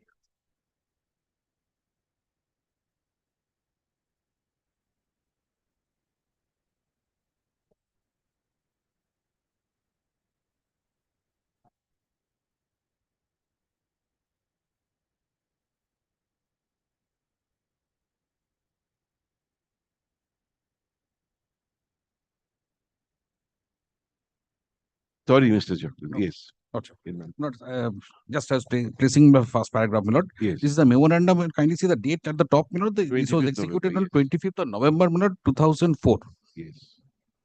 Then, the first paragraph, the second paragraph, whereas Digha Shankarpur Development Authority has decided to embark on a proposal for construction of commercial stalls in B7 sector at New Digha Township and has drawn up therefore a master plan including the layout, design and of other ancillary facilities for the entire project in conformity with the land use development control plan for Digha since approved by the government of West Bengal. And whereas the said authority owner of the first part has decided as per advice of the government to get the project implemented by a suitable and competent agency having requisite expertise in execution of similar projects without investing its own fund in the authority. And whereas the first owner of the first part with the aforesaid intention approached the builder of the other part to build and construct at his own cost the superstructured market complex for the owner of the first part according to the drawing, design and specification as mentioned in the aforesaid approved building plan, and the layout design, and the builder of the other part has also agreed to the said proposal of the owner of the first on the terms and conditions hereinafter expressed. Now, my lord, I am not placed with the entire terms, my lord, only a couple, my lord. Then number 2, the same page, my lord, page 34. That simultaneously with the execution of these presents, the owner shall make over to the builder vacant possession of land, and the builder shall complete the construction of the said market complex strictly in accordance with the approved layout design and structural plan or plans under the direct technical supervision of Digha Shankarpur Development Authority. On completion of project, the builder shall remove all surplus material, etc. Then, my lord, kindly comes to point number 3, my lord, the next page. That the builder shall at his own cost provide all bricks, cement, stones, tiles, slates, lime, wood, pipe, iron, lead, timber, glass and all other materials and all plants, tools and tackles necessary steps for the purpose of completing the said project according to the plan or plans approved by the appropriate authorities concerned. No compromise will be made in case of using materials of inferior quality. If what does this mean? That in case inferior quality is used, no compromise will be made? What kind of language? It's rather possibly, the intent is that you cannot. We understand. We understand. Yes. If well, that's English, Lord. Loosely framed, all I can say, Lord. Yes. If found, it will be rejected straight away. So, my lord, entirely, the my lord, my respectful submission is that Mr. Mukherjee, this is likely to continue till recess. And 2 o'clock, your matter is there. Yes. Before I, my lord, kindly comes to point 11, my lord, at page 36.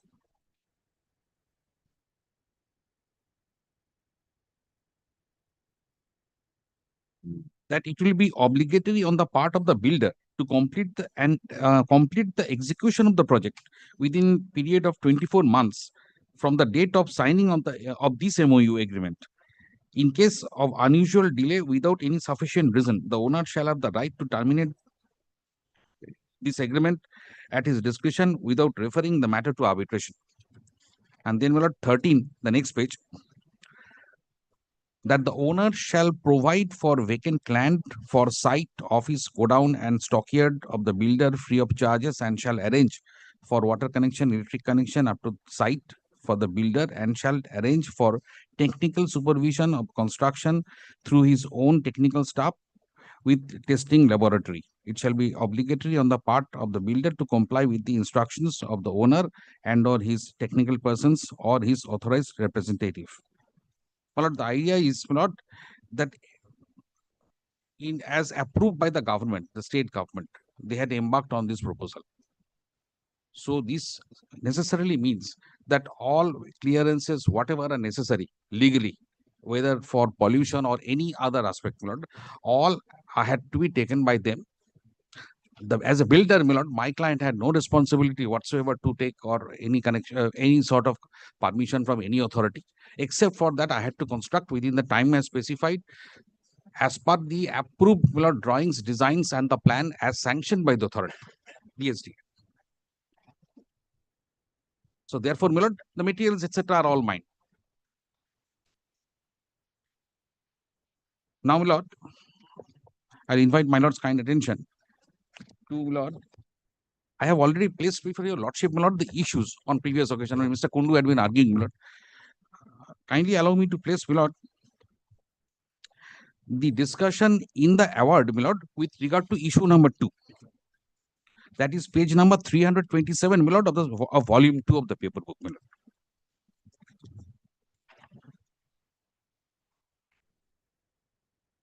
The issues, my lord, your lordship will find at page 310. I'm sorry, my lord, 311. I'm sorry, 300. I'm sorry, 300. Kindly comes to 312 first.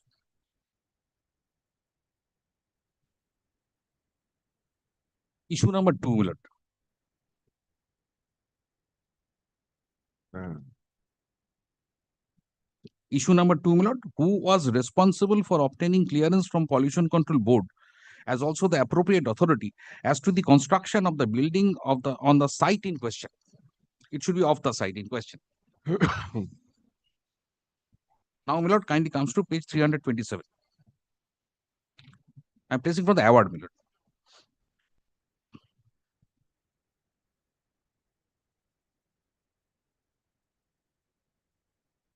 Internal page 23, my lord, running page 327.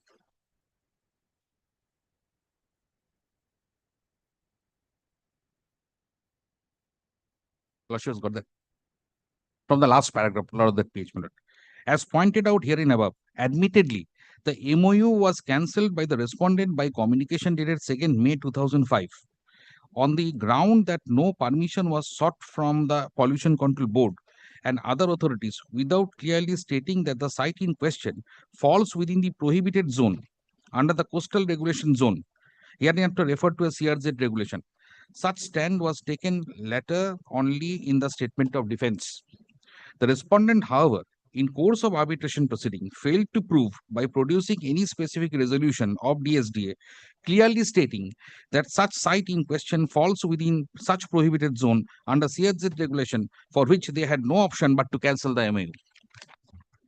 This tribunal is constrained to record that most unfortunately, the defense of the supervening impossibility taken by the respondent in course of argument appears to be an afterthought. No records produced by the respondent either support such contention of the respondent or indicate that a specific decision was taken by DSDA to that effect, namely that the site in question has been found to be falling with the prohibited zone of CRZ regulation, and therefore the contract cannot be performed because of supervening impossibility. On the contrary, the records produced by the respondent themselves, it appears admittedly for the self-same site, after cancellation of MOU entered with the claimant, DSDA decided to invite tender for construction of stalls on the self-same site. Yes. That apart, the report of the experts, Sri Debol Rai, after inspection of the site in the presence of the parties, and this tribunal clearly indicates that the area in question is outside such prohibited zone. The conduct of the respondent also speaks volumes against such stand now taken by them. If really there was such supervening impossibility, how then, after cancellation of such MOU, admittedly the respondent called for fresh tender for such construction on the self-same site in B7 sector? Their further stand that because of direction of the superior of DSDA, they had to cancel the MOU is also without any merit. DSDA is a statutory authority and is state within the meaning of Article 12 of the Constitution, and it has come to its decision relating to awarding or cancellation of a contract on its own independently, although certain relevant direction from the government may be taken into consideration.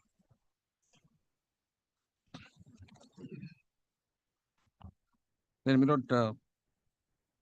that apart, from the record produced by the respondent, it does not appear that the government directed the respondent specifically to cancel the MOU on the ground that it was found that the disputed area falls within the prohibited zone of CRZ regulation.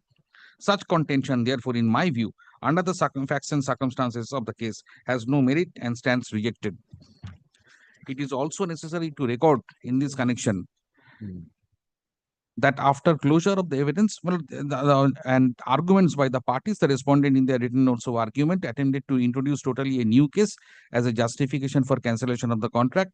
In paragraph 4 of the said note, it was alleged inter alia that the claimant started the construction work. The local residents objected to the same on the ground that the land belonged to Development and Planning Department, and on reference to of the same to the such department and Urban Development Authority, they directed to restrict such work, and on the basis of the decision taken in a meeting dated 23/2/2005 chaired by the minister in charge, the work was suspended. Since such stand was never taken earlier either in the pleadings or at any stage of the arbitral proceeding, either by producing records or in the affidavit of evidence or during deposition or even at the time of argument, this tribunal did not permit the respondent to take such stand. Then my lord kindly skips over the next paragraph, then my lord the third paragraph. The other argument that it was the duty of the claimant to be aware of the defects is also without any merit. Even assuming that the MOU had to be cancelled on such ground, it does not stand to reason how the claimant could be aware that the area in question was within the prohibited zone of CRZ regulation, when admittedly the respondents were not aware of the same, and admittedly awarded the contract first of all to the claimant, and after cancellation again attempted to award the contract relating to the same site to others. It was the duty of the respondent to ascertain such fact and to obtain clearance from the appropriate authority, and not of the claimant, especially when the respondent declared that the land to be free from encumbrance. It is therefore held that there has been a breach of contract by the respondent and they failed to perform their part of the contract. Now, my lord, I will invite my lord's kind attention to the grounds taken by them in the 34 application, my lord, before the court below. This is at my lord, the grounds at page 374, the same volume, my lord.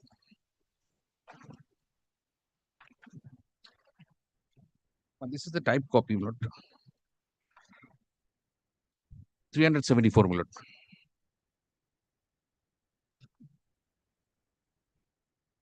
My lord, lordship will kindly see the grounds, and then kindly, I have already placed, my lord, the order under 37, under 34, my lord.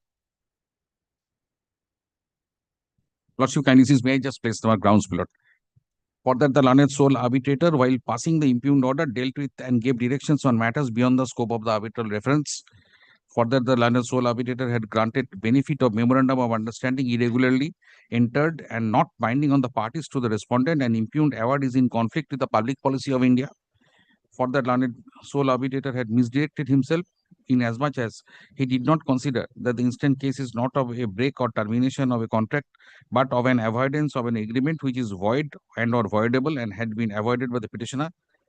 For that, the memorandum of understanding was an incomplete document, and the most relevant condition, that is the cost of the stalls, had not yet been finalized, and hence was inoperative, and an impugned award passed on the basis of purported breach of the memorandum of understanding is opposed to public policy.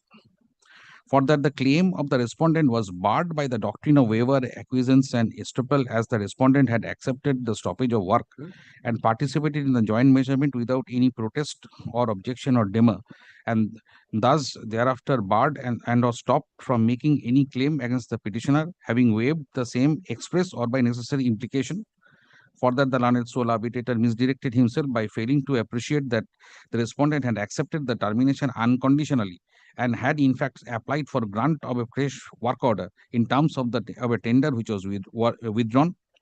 Further, the learned sole arbitrator misdirected himself in holding that there has been a breach of contract by the petitioner, or they have failed to perform its part of the agreement. Further, learned sole arbitrator misdirected himself by not considering that the agreement was at best an agreement in the nature of a quasi-contract and was not entitled to the price of the work executed by him and not on any other amount. For that, by the impugned award, the learned sole arbitrator granted compensation to the respondent over and above the price of work done in respect of an agreement which is at best a quasi-contract, and impugned award is in conflict with the public policy of India. Further, learned sole arbitrator misdirected himself in passing the impugned order, as none of the reliefs granted is based on any evidence and all of them are without any foundation in law or in fact. Further, learned sole arbitrator misdirected himself in awarding interest at 10% per annum on claim number 1 without any basis and foundation, especially when the contract did not provide for any interest. Further, learned sole arbitrator misdirected himself in failing to appreciate the ratio laid down by the Honorable Court in AIR 1984 Supreme Court 1703. and AI 1999 Supreme Court 1031.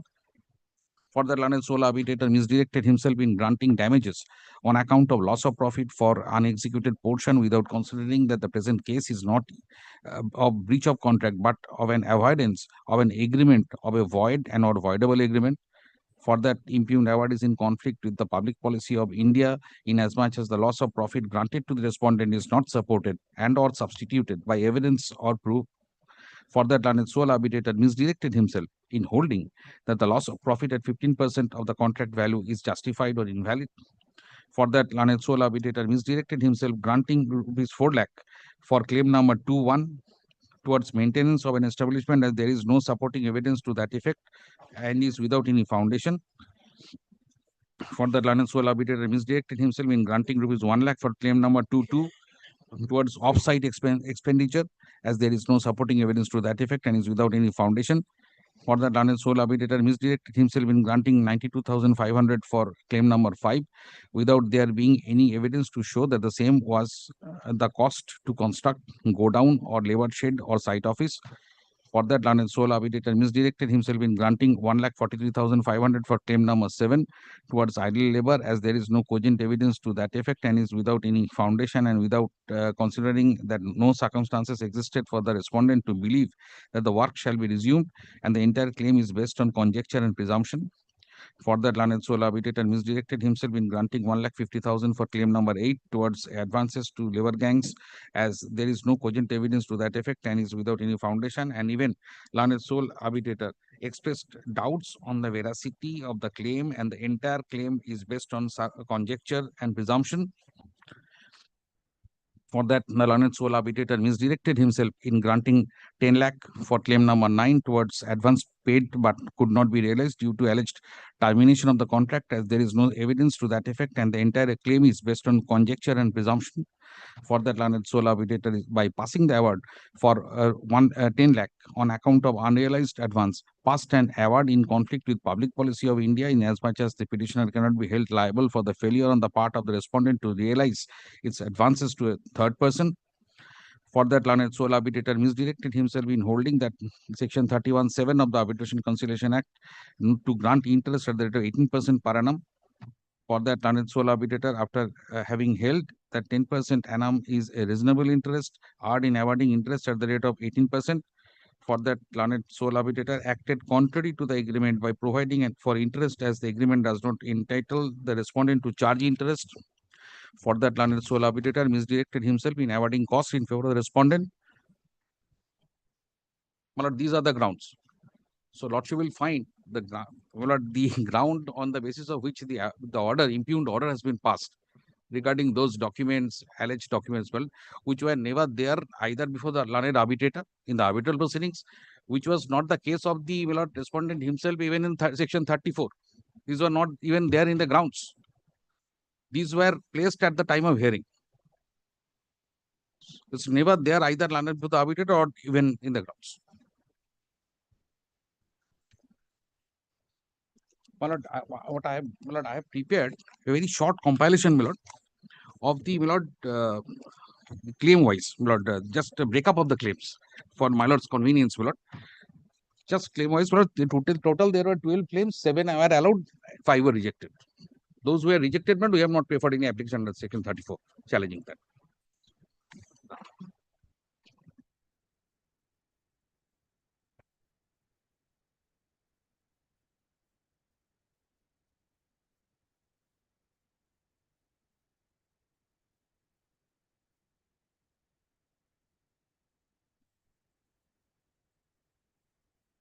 Judgment.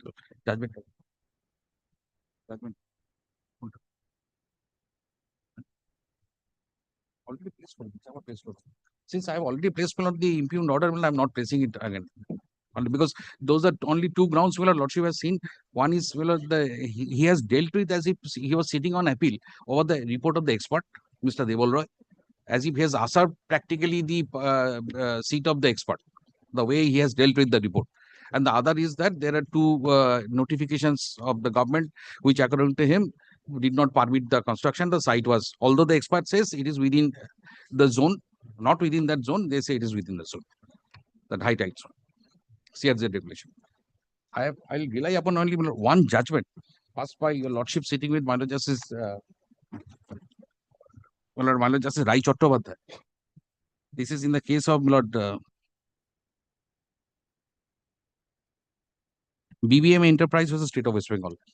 Your lordship kindly copy the just have a copy the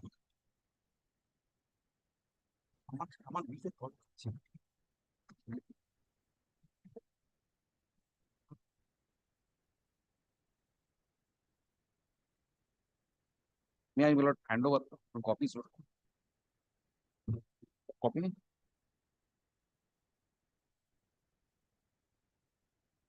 Copy me.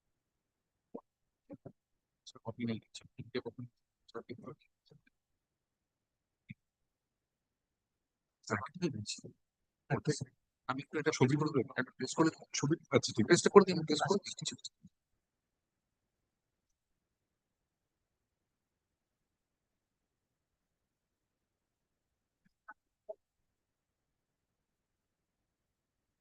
Lordship will kindly allow me to card.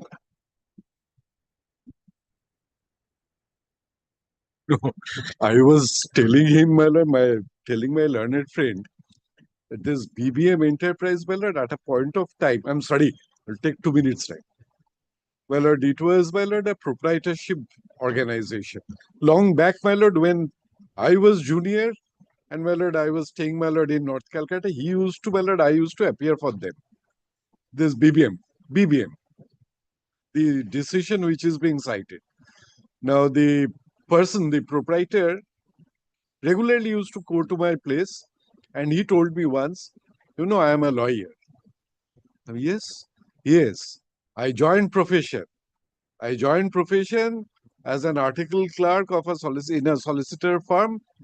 I worked there from January till October without any remuneration, and just before the puja vacation, I was given 50 rupees. So I decided to quit this profession and go back to my family business. And that was the family business. What was the family business? It's construction, my lord. They were in construction business. I do not know about this decision, but they were in construction, the road construction and other construction businesses. Bengali gentleman. Yes. Dash, if I remember it correctly, Mr. Dash, I am not very certain. But I can still, my lord, find him in court. Acha. Yes. And this is also, my lord, very surprisingly against the judge, self-same district judge, Puro Medinipur. Does that mean necessarily we'll have to interfere?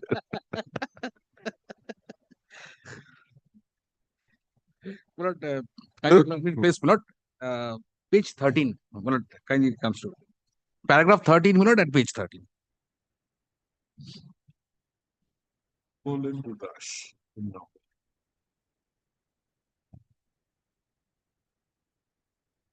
Lordship, got page 13, of the judgment. Last sentence from the last sentence, second but last line, what falls for our consideration is whether or not the learned trial judge acted within the parameters of section 34 of the 1996 Act. It is established law by now that while exercising jurisdiction under section 34 of the 1996 Act, the court does not act as an appellate court.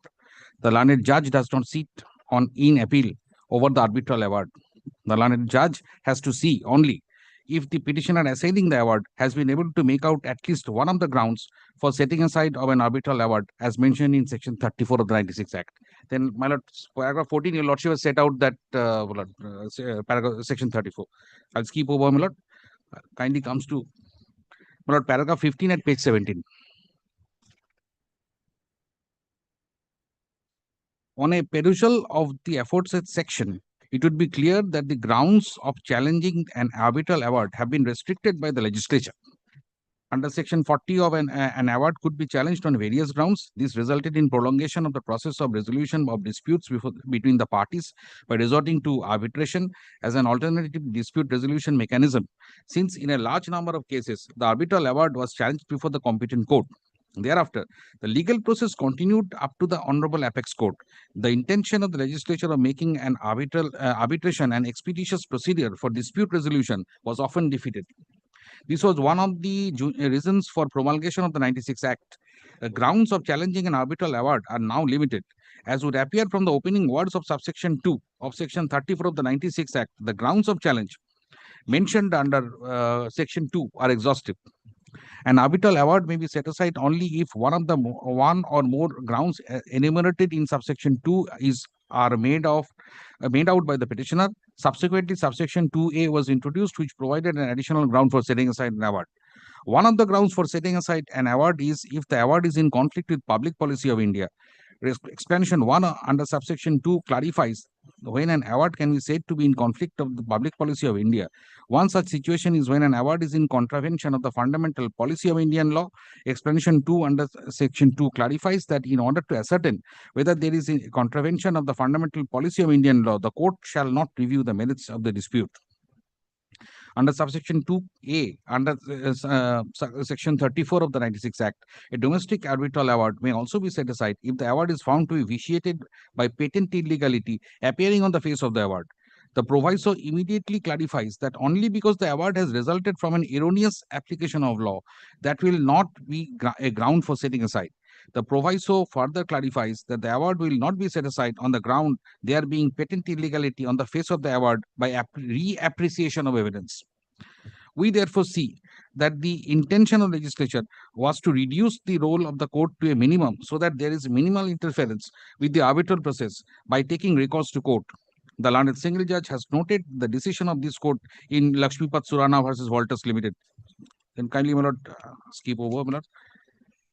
My lord, Lordship has quoted from that paragraph, my lord, paragraph 7 of that particular Lakshmipat Surana. And the next page, page 19, my lord.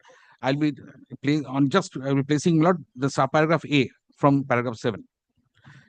On a cumulative reading of section 5 and section 34 of the Act, it is now well settled that an award passed by an arbitrator can be set aside on the limited grounds and the supervisory role of a court is reduced to a minimum level.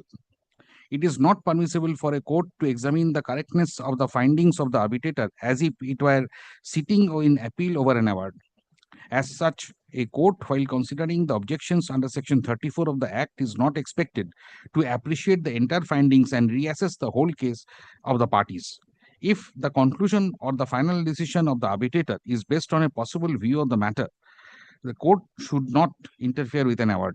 Generally, the conclusion of the arbitrator with regard to construction of a contract is not to be interfered with if there is a plausible view of the matter, and even an error relatable to interpretation of the contract by an arbitrator is regarded as an error within its jurisdiction, and as such, it is an error which is not amenable to correction by courts.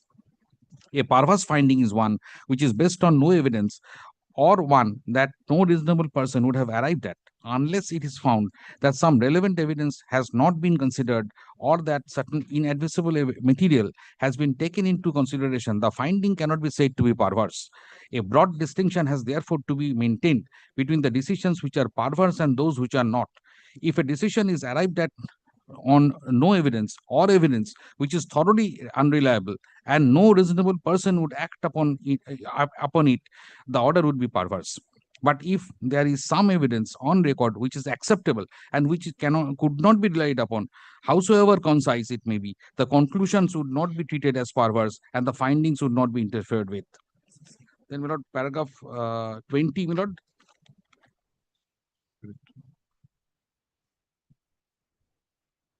Then, my lord, paragraph 20, my lord, your lordship has relied upon, my lord, Associate Builders versus Delhi Development Authority, my lord. I'll just place, my lord has placed, my lord, relied upon paragraph 33. That is at page 21 of that judgment. It must be clearly be understood that when a court is applying the public policy test to an arbitration award, it does not act as a court of appeal, and consequently errors of fact cannot be corrected. 33. Paragraph 20. A possible view of the arbitrator on facts has necessarily to pass master, as the arbitrator is the ultimate master of the quantity and quality of evidence to be relied upon when he delivers his arbitral award. Thus, an award based on little evidence or on no evidence, which does not measure up in quality to a trained legal mind, would not be held to be invalid on this score. Then, my lord,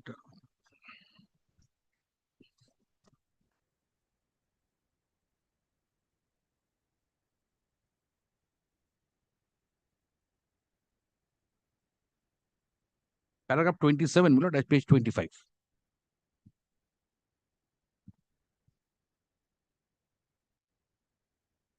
It is too late in the day to dispute the proposition of law that the arbitrator is the ultimate master of the quantity and quality of evidence to be relied upon. The finding of an arbitrator on facts will rarely be interfered with by the courts. Similarly, insofar as the construction of the clauses of a contract is concerned, the arbitrator's opinion will generally be accepted. Of course, if a finding of a fact or an interpretation of a contractual clause is perverse on the face of the award, the courts may justifiably interfere.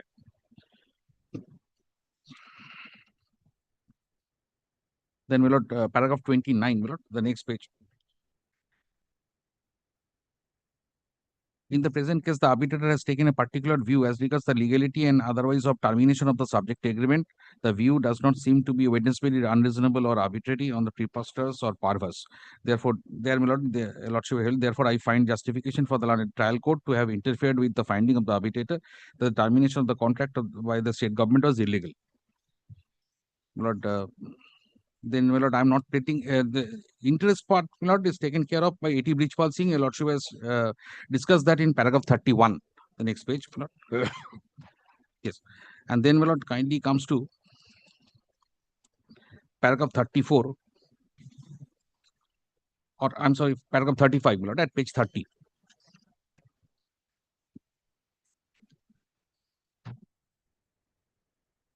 But there also, again, my lord, lordship has relied upon paragraph 36 of Associate Builders Judgment. So I'm just placing paragraph 36, as quoted by lordships. The third ground of public policy is if an award is against justice or morality. These are two different concepts in law. An award can be said to be against justice only when it shocks the conscience of the court. An illustration of this can be given. A claimant is content with restricting his claim, let us say rupees 30 lakhs in a statement of claim before the arbitrator, and at no point does he seek to claim anything more. The arbitral award ultimately awards him rupees 45 lakhs without any acceptable reason or justification. Obviously, this would shock the conscience of the court, and the arbitral award would be liable to be set aside on the ground that it is contrary to justice. And my lord, kindly comes to paragraph 40, my lord, page 32. The lordship was relied upon Sangyong Engineering and Construction Company, my lord. This 2019 ACC Online 677. I'm reading just in paragraph 42 of the judgment. We don't rely upon, we refer to. I'm sorry. Parties rely I stand corrected. I'm sorry.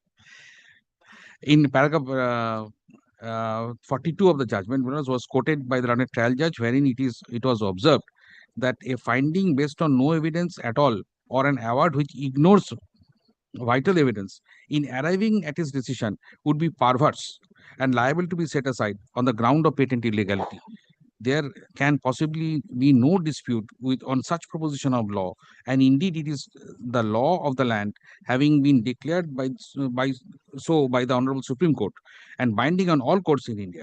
However, in the present case, I do not find that the arbitral award was based on no evidence at all, or that the arbitrator ignored any vital evidence. Therefore, I am of the considered opinion that there is no perversity in the award in that sense, and we understand that the term, and as the Honorable Supreme Court has clarified. But here in our case also, my lord, all the evidences, whatever are placed, my lord, parties had been considered, duly considered by the learned arbitrator. The documents which is relied upon by the judge in concerning the application of section 34 were never before the arbitrator, never placed or relied upon by the parties, the respondent. So therefore, the question of patent illegality at all will not arise. Neither any perversity will arise. And the report of the expert will speak volume of the fact that it absolutely it is done by an expert who was a person in fact nominated by the respondent, and also an expert. He was the secretary of the department himself, and that report was also checked and verified by the senior scientist or of the department also, which says that it was not within that zone. That is all. Yes, but just এগুলো নাও তো। and in that ওটাই তো And my lord, where there in that compilation, I've indicated my lord, which claims were allowed, which were disallowed, my lord, for convenience, my lord, and only those portions how it has been discussed in the award by the learned arbitrator, and I've given the page number indicating the page number in the paper book, volume 1, volume 2, for That will be convenience of helpful. lordship. Yes. Lekho, when will we keep it, Mr. Mitro? Next Thursday or what? ঠিক আছে থাকবে তো Thursday আমার একটু অসুবিধা ছিল। মঙ্গলবার হবে? মঙ্গলবারটা He's in difficulty on Thursday. Thursday, Yes, I am in difficult. Thursday week. Thursday. Thursday week. Learned advocate for the appellant concludes his opening submission paragraph as suggested by Mr. Mitro, learned senior counsel representing the acting respondent, respondent, let this matter be listed once again on the 18th.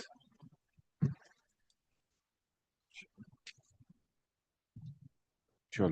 May I permit to item number 2, my lord? Passover is what? We have got your affidavit of service now. Come back on Tuesday, sir. We'll do it. We have to go now. And my lord, one humble prayer, but since my lord, we have concluded, can it be treated as hard in part, my lord?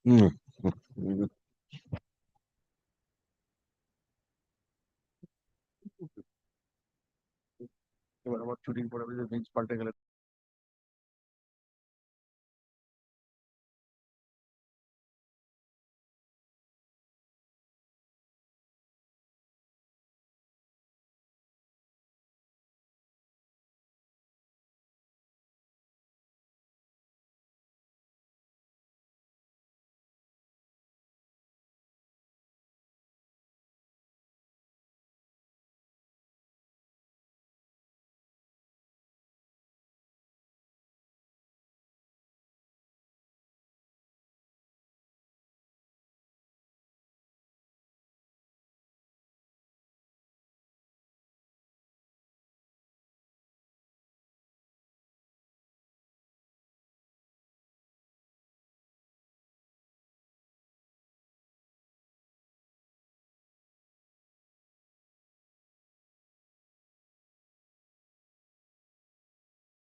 ভাবলো প্রমিতা বলবে প্রমিতা এই সাইডে বসে গেল ও আচ্ছা আচ্ছা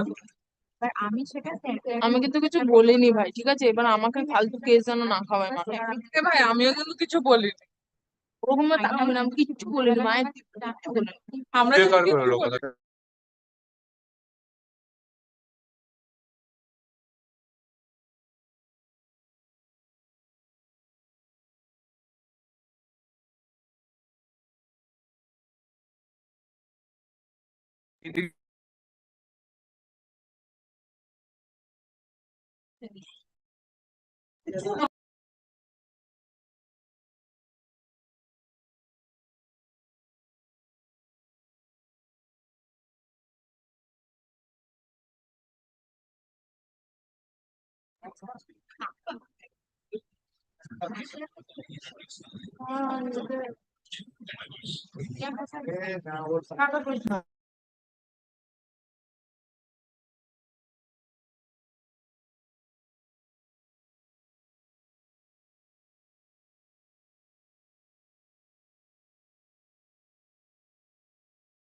হ্যাঁ হ্যাঁ আমি চেষ্টা করবো আমি তো ওকে তোকে সেটাই বলতে চাই যে একটা তোর লাস্ট স্টেপ যেটা নিবে সেদিনকে আমায় কল করবি আমি তোকে কল করবো সেটা আগেই আমি জেনে রাখবো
Riverside Commercial Division, Bricks Matter item number 68.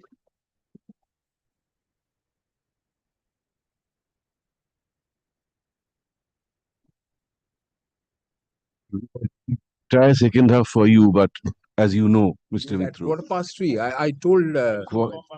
yeah, 3:15 we'll have to rise to attend the Yes, to obituary attend. No, full court reference. We had been discussing about, since your lordship has been pleased to raise this issue, I think it's very important.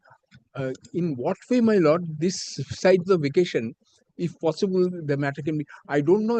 The matter will be over this side of the vacation. Very doubtful. Very doubtful.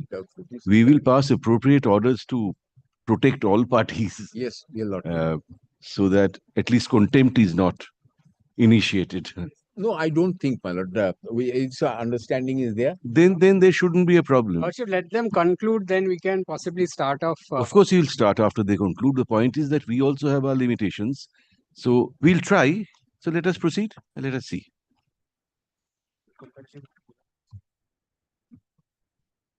Yes, my lord, I would request your lordship to, my learned friend is coming from Delhi. Yes, yes. And he had been very patiently listening to my submissions. I don't know to what extent he is approving of it. Approving of it. But my lord, after I conclude my submission, the one sitting, my lord, your lordship will Certainly, certainly. So Mr. Luthra will be able to Did you know Mr. Mitro's son-in-law is my childhood friend, whom you know, Sanjeev Sen. He's joining me for dinner this evening. In fact, my lord, I met. Do you know he's coming down today? Yes, I You know that. I got the information from my wife, my lord. Yes. Yes, my lord. Very difficult to keep track of him. I must frankly confess to your lordship.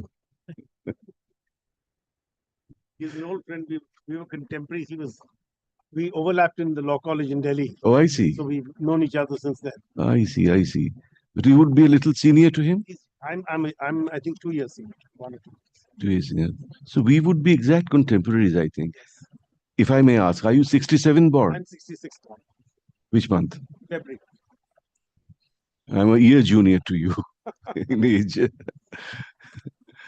Lord, in fact, I met Mr. Luthra for the first time, my lord, at his residence, or rather in one of the Shonji's residence? Yes, Shonji's. Oh, I see. Very well. Back to battery. Yes, back to battery.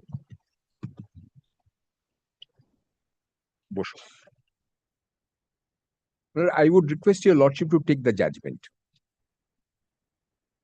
That should be, my lord, annexed to the memorandum of appeal.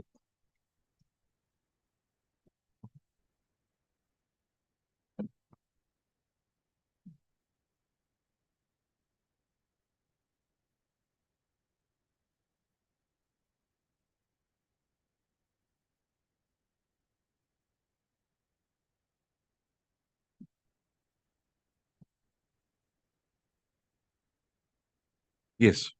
My lord, I start off with, my lord, the proposition with which I started.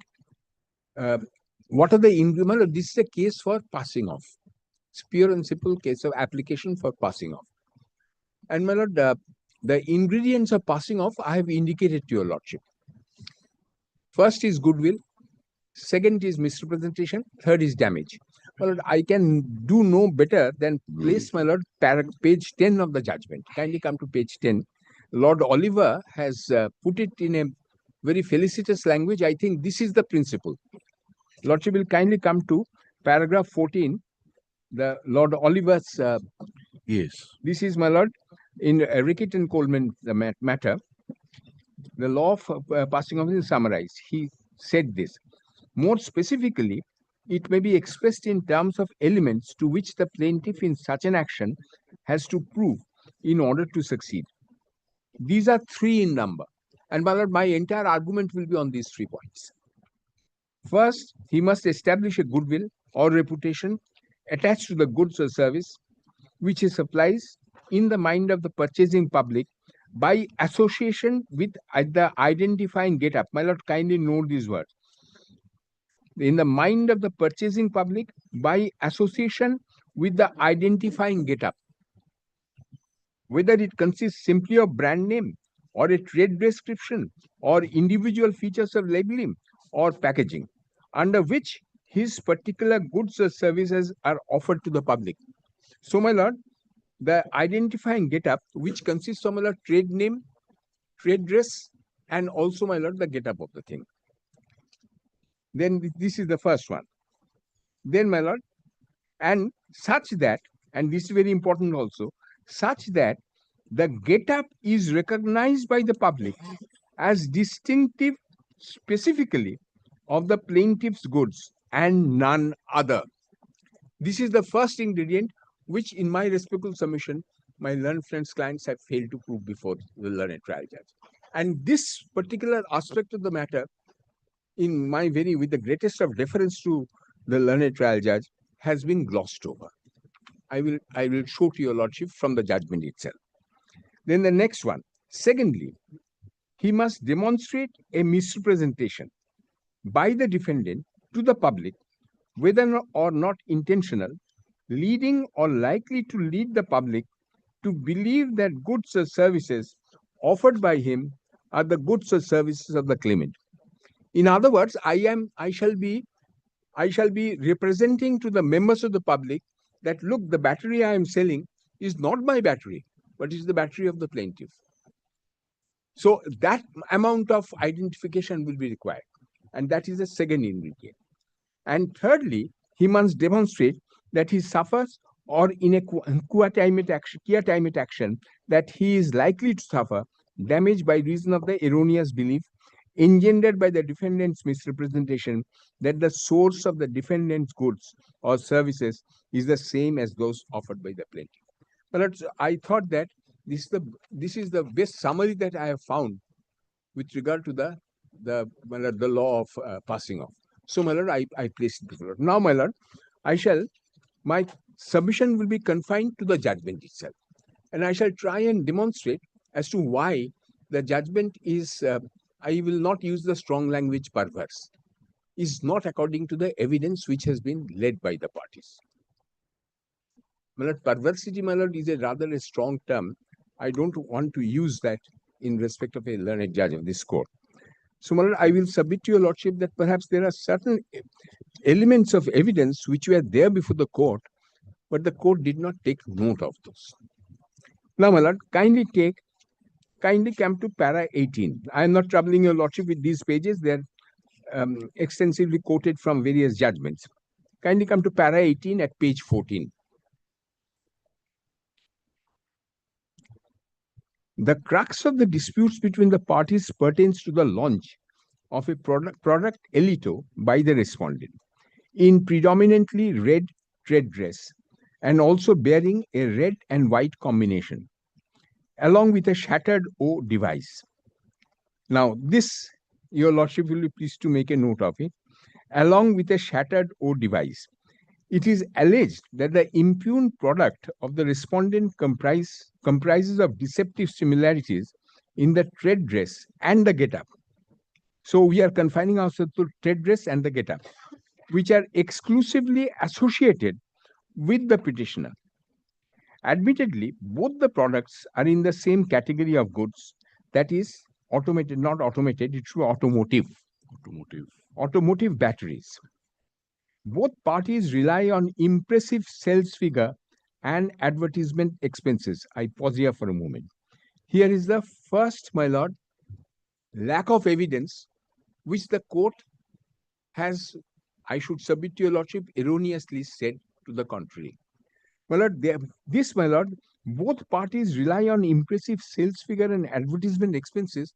Unfortunately, my lord, and this is surprising, the plaintiff did not produce any evidence with regard to the sales figure and the advertisement, nor was there any affidavit of, my lord, the lay persons who had been misled by this. I submit to your lordship that is a basic and fundamental defect in the case of the plaintiff, because plaintiff will have to sustain its claim for, my lord, passing off, one of the ingredients being this.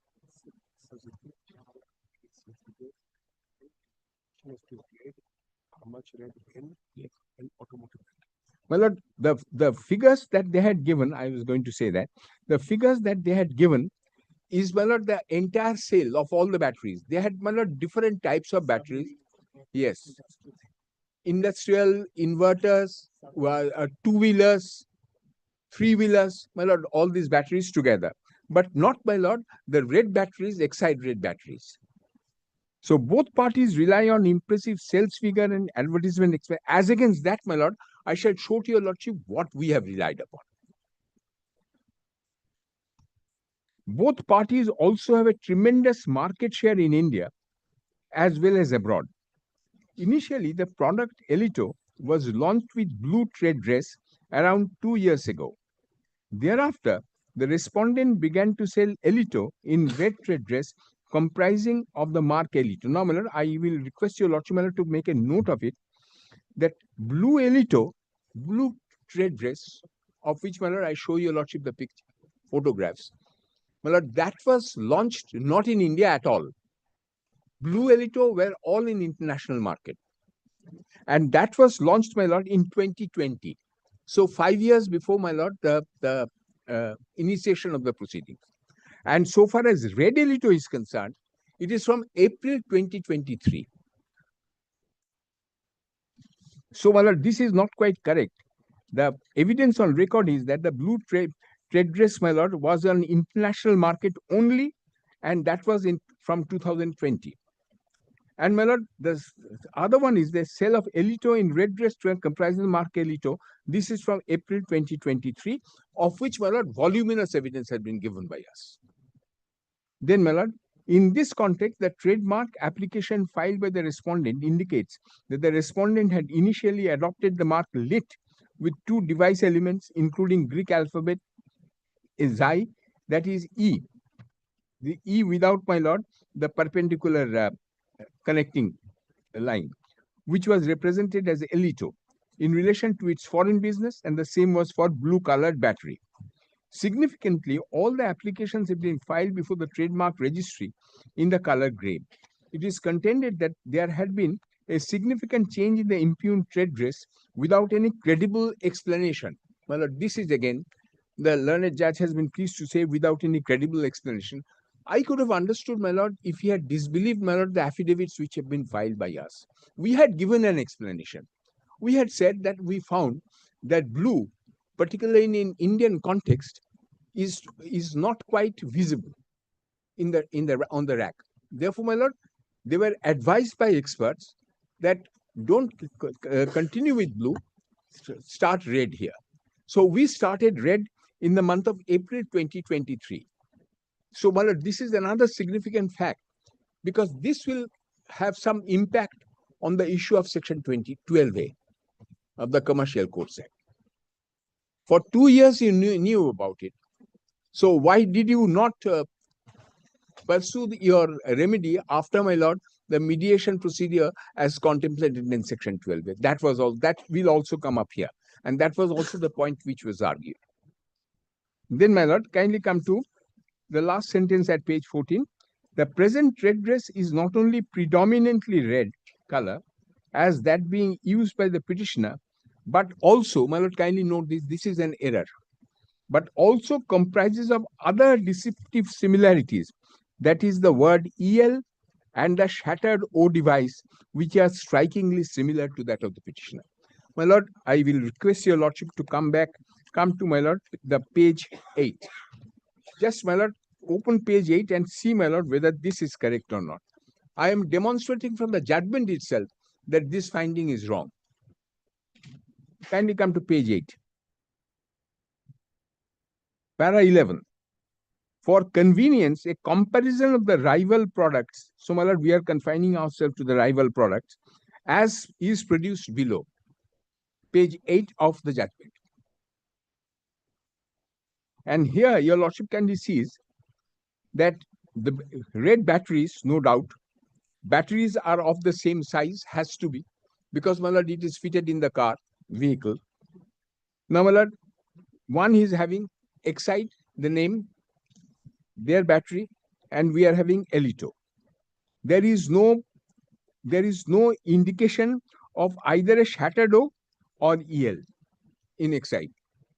But my lord, erroneously, I should, my lord, submit to your lordship, at page 14, the last sentence, it has been said that the present trade dress is not only predominantly red color, as that being used by the petitioner, but also comprises of other deceptive similarities. And namely, what are these? Word EL and shattered O device. There is neither EL nor shattered O device on the battery. So we are concerned with the trade dress. And if this is one of the, I would submit to your lordship, rather basic and very fundamental mistake, my lord, which has crept in.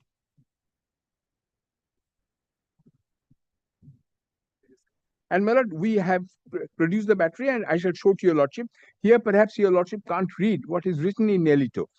Elito battery not only is having the Elito name very boldly, my lord, inscribed on the battery itself, but also at the bottom, it is mentioned as to who are the manufacturers.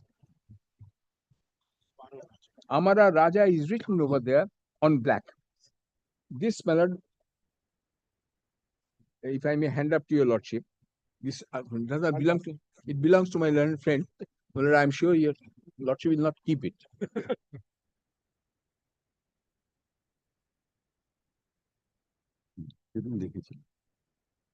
Their name of the manufacturer is not mentioned. Ours is mentioned. Marked as Exhibit A. Keep it.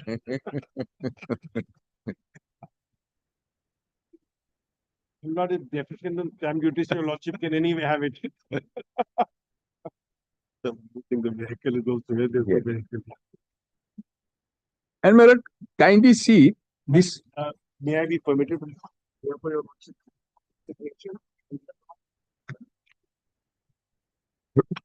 The rain got the better of it.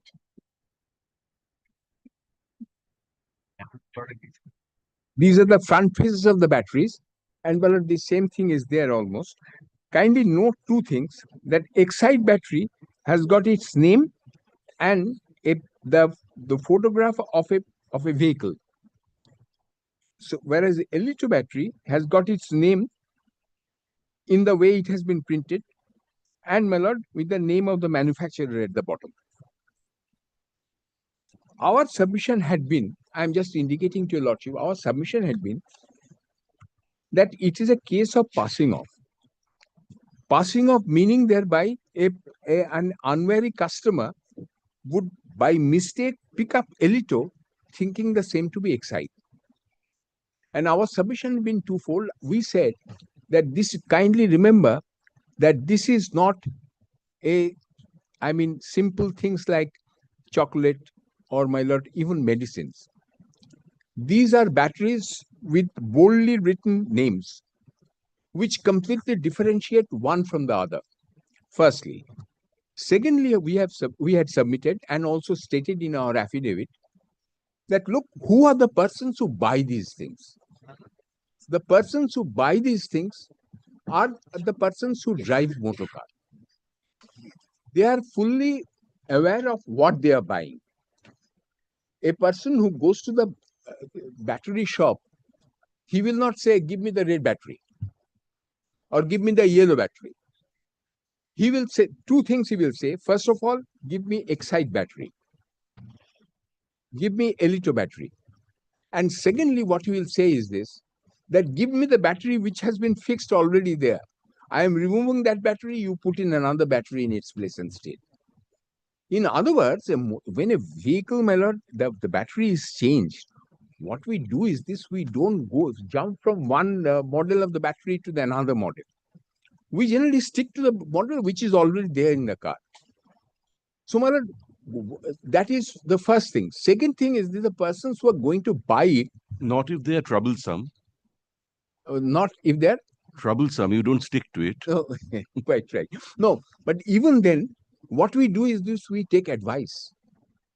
I will not go and buy a battery if my Exide battery is not performing well. I will not just go walk into the shop room and say, give me Elito battery. Generally, my lord, we take the advice of the dealer or the expert mechanic who handles my car, that kind of thing. So this is another thing I emphasized, that unwary customers would not be misled by red color. And here the trade dress emphasis was on only one thing, this red color. Because, my lord, insofar as excite battery is concerned, there was neither any shadow nor, my lord, EL. So this, my lord, I think I respectfully will submit to your lordship, with due deference to the learned trial judge, that perhaps this was wrong. When it says in page 14, the last paragraph, last sentence in that page, that present trade dress is not only in predominantly red color, as that being used by the petitioner, but also comprises of other deceptive similarities. That is the words EL and the shattered O device, which are strikingly similar to that of the petitioner. There is neither, my lord, EL nor shattered O on, my lord, this thing. Then, my lord, your lordship will please to come to para 21.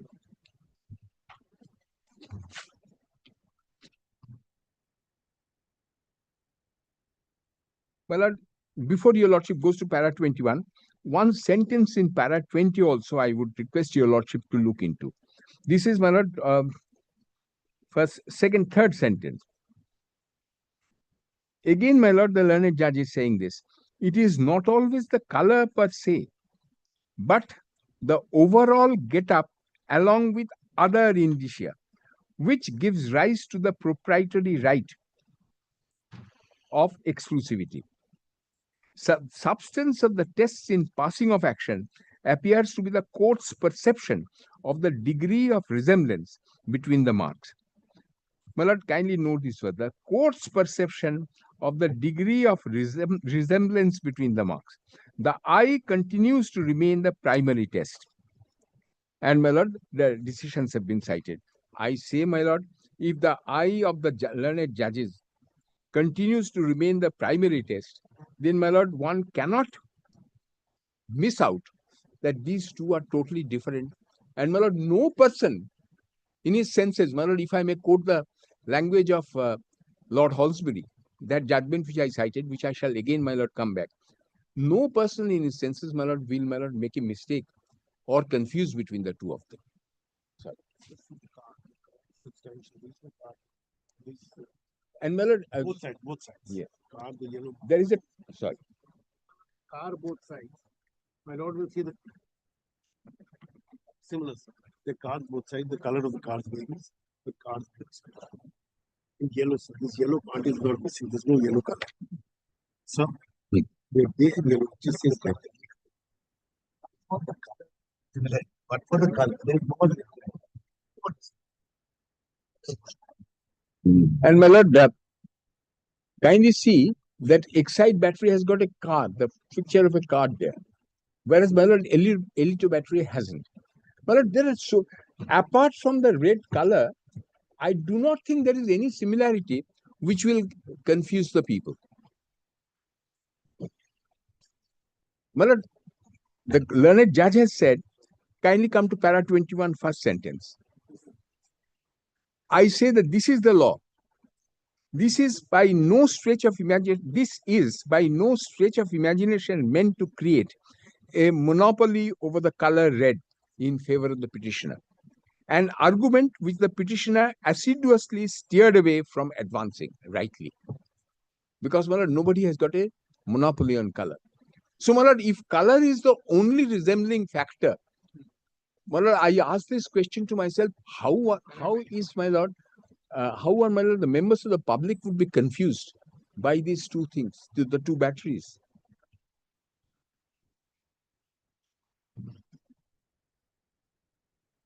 Kindly see, my lord, the next sentence in page 16, para 21. Ordinarily, color marks per se present formidable hurdles in acquiring a secondary meaning. It does. But only, my lord, the color does not create kind of secondary meaning in respect of any particular item, because the law frowns upon monopolies. And this is the judgment I cited. Law frowns upon monopolies. This is because both in theory and in practice, monopolies are detrimental and interfere with market competition. So I rest my case on that. I say that if you cannot have monopoly on color, then how can you say that by reason of the color, the same color, you can claim that it has acquired distinctiveness? That was my short submission before the court. And I say that everything is different excepting color. And what you think is a part of the get-up is not a part of the get-up. So the perversity comes here. You relied upon something as a part of the get-up for the purpose of bringing out distinctiveness, when in actual fact, they are not part of the get-up at all.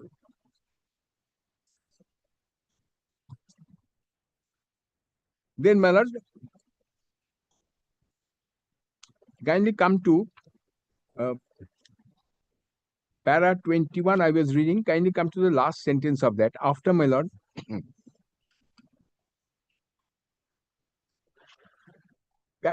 page 17, second sentence, before I come to the last sentence. Second sentence.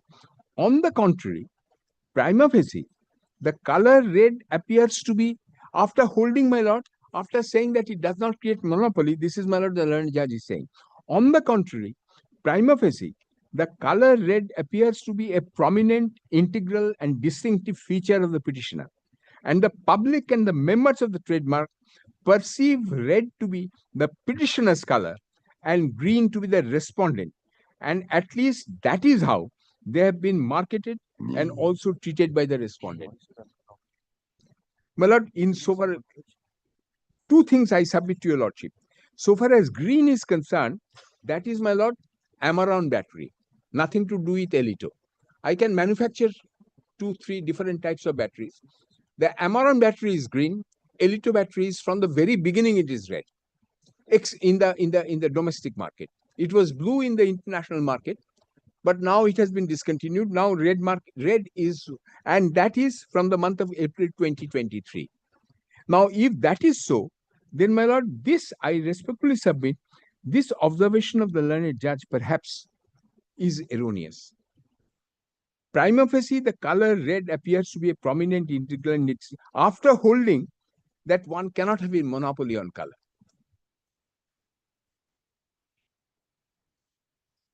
Then, my lord, the learned judge goes on to say, in principle, it is always possible to acquire goodwill in the shape, color product, and its packaging, such that use of its similar shape or color or packaging leads to misrepresentation of trade origin. My lord, I will request your lordship's eyes are the best eyes for the purpose of deciding this issue. I will respectfully submit to your lordship that look at the two packages. Does it, my lord, create any confusion as to who is what and what are the things which are sought to be offered to the public? Then, my last sentence, prima facie, the manner and mode of use of the distinctive red color for a considerable period of time in the particular industry, registration rights of the trademark EL, and the statutorily recognized copyright protection in shattered O device mark all contribute in acting as the source identifier and creating goodwill vis-a-vis the petitioner and their products. Well, I submit to your lordship, this is completely erroneous. My lord, the court is not saying that insofar as mark EL and, my lord, shattered O device is concerned, they are in use. They are a part of, my lord, the get-up. The court is not saying so. But the court really, what is happening is this, unfortunately, the court has mixed up, my lord, registered trademark along with, my lord, the law of trademark and law of passing off have been confused, put together, and, my lord, this finding has been arrived at. I submit to your lordship, this finding is wrong and erroneous finding. Then, my lord, comes paragraph 22, which I have told your lordship, I have already placed it before your lordship, as to why the red color. In response to a query from court as to why the red color red, the respondent had retorted that there is no obligation for them to explain why red. The reply smacked of arrogance, not because of any inarticulate premises, but because the law demanded an answer. Nicely written. But my lord, this is not the correct thing. This is, my lord, it is not that we refuse to give an answer. Because who am I to give the answer? The answer will be given by the client. The client had given the answer by way of an affidavit. Sworn affidavit forming a part of our opposition. And there, my lord, he said, I'm not troubling your lordship, my lord, with this paragraph. And my lord, where it has been quoted. I shall have the occasion to come back to this.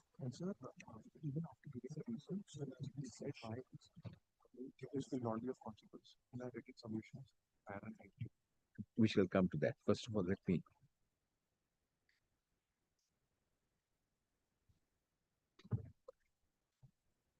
And my lord, kindly come to the last sentence of that paragraph. Finally, intent of a defendant is quoting from my lord, first branch court, this is a foreign judgment. Finally, intent of a defendant in adopting his trade dress is a critical factor, since if the trade dress were adopted with intent of deriving benefit from the reputation of the plaintiff, that fact alone may be sufficient to justify the inference, confusing similarity. Now, my lord, I submit to your lordship that he's talking of the trade dress. Trade dress means the whole thing. They're taken together. It is not, my lord, only the color. The color, if it is, my lord, along with something else, that something else must be taken into account. And something else is not, my lord, smallly typed out things, my lord, which will create confusion, which will create, my lord, which will, my lord, amount to misleading statement. Boldly written elito. I say, you take Exide or you take elito. Speaking by myself, I will go for Exide. But the point is, I shall go for Exide if I want to go for Exide. I will not, my lord, go to the market to buy Exide, and by mistake, by looking at, my lord, the color, I take an elito battery and go back home. It's an absurd proposition, if I may submit to your lordship. And this is what I submitted in the trial court. Unfortunately, the fact, my lord, what I emphasized on in the trial court, my lord, that had not been taken note of. I emphasized over and over again, Exide and elito. Nobody will get confused between Exide and elito. And this is exactly what Lord Halsbury said, that no person who has got eyes will be able, will be misdirected in buying one, thinking it is the other. Then your lordship will be pleased to come to. That was a case of soda, wasn't it? That was a case of soda. The purchase is much more casual as compared to the battery. Soda. This is an expensive.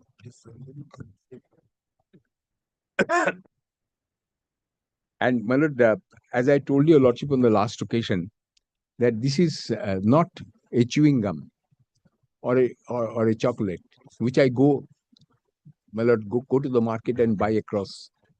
My lord, the case was, in that case, it was a case of soda. I mean, it doesn't make any difference. If it is soda, it is soda. And my lord, there is ample scope of, my lord, confusion. But there, it was boldly written on the bottle. And the court said that is good enough. That is the, my lord, distinguishing feature. If the distinguishing feature is there, then why should you not take? My lord, this again is, as I placed before your lordship that particular sentence in from the judgment of the Supreme Court. Lordship will please just for a second, my lord, I will take your lordship into that paragraph from my lord, para 16. Can you, my lord, come to page? Kindly come to page 11, paragraph 16. The last sentence of that particular paragraph, we're quoting from Durgadath Sharma and Navratna Pharmaceuticals, 65 Supreme Court 980. It has withstood the test of time. My lord, kindly come to page 12, the last sentence of that paragraph, the first paragraph. It says that, expressed in another word, start from there, in another way, if the essential features of the trademark of the plaintiff have been adopted by the defendant, the fact that the get-up, packing, and other writings or marks on the goods or on the packets in which he offers his goods for sale show marked differences or indicated clearly a trade origin different from that of the registered proprietor of the mark would be immaterial. This is in case of trademark. Whereas in the case of passing off, the defendant may escape liability if he can show that the added matter is sufficient to distinguish his goods from that of the plaintiff, those of the plaintiff. This has been repeated, this 65 Supreme Court. And my lord, it has been repeated over and over again up to 2024. Added matter will make the difference, provided added matter is distinctive. Not a small letter, which one will, that perhaps is an indication of a misleading statement. But when I am writing Elito, I am offering to the public my battery is Elito battery. Then, my lord, the fact that Excite battery has got a red packet, I have got a red packet, will make little difference in my very respectful submission. Now, my lord, kindly come to, I am not troubling your lordship, page 19, my lord, where the affidavits of the marketing officer, which was a part of my affidavit in opposition, has been set out in full. Then, my, my lord, kindly come to para 27.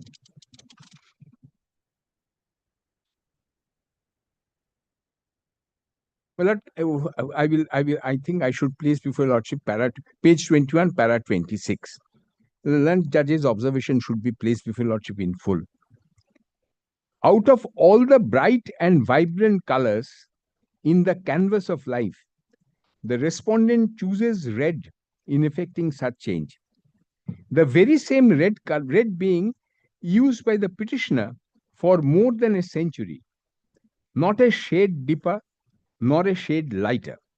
One can be excused for lack of imagination or originality, but can a deliberate, conscious, and calculated decision by a trade rival to use such a prominent and distinctive feature of a competitor, along with other indicia, again, to imitate and thereby live so dangerously close to the product of the petitioner, be countenanced?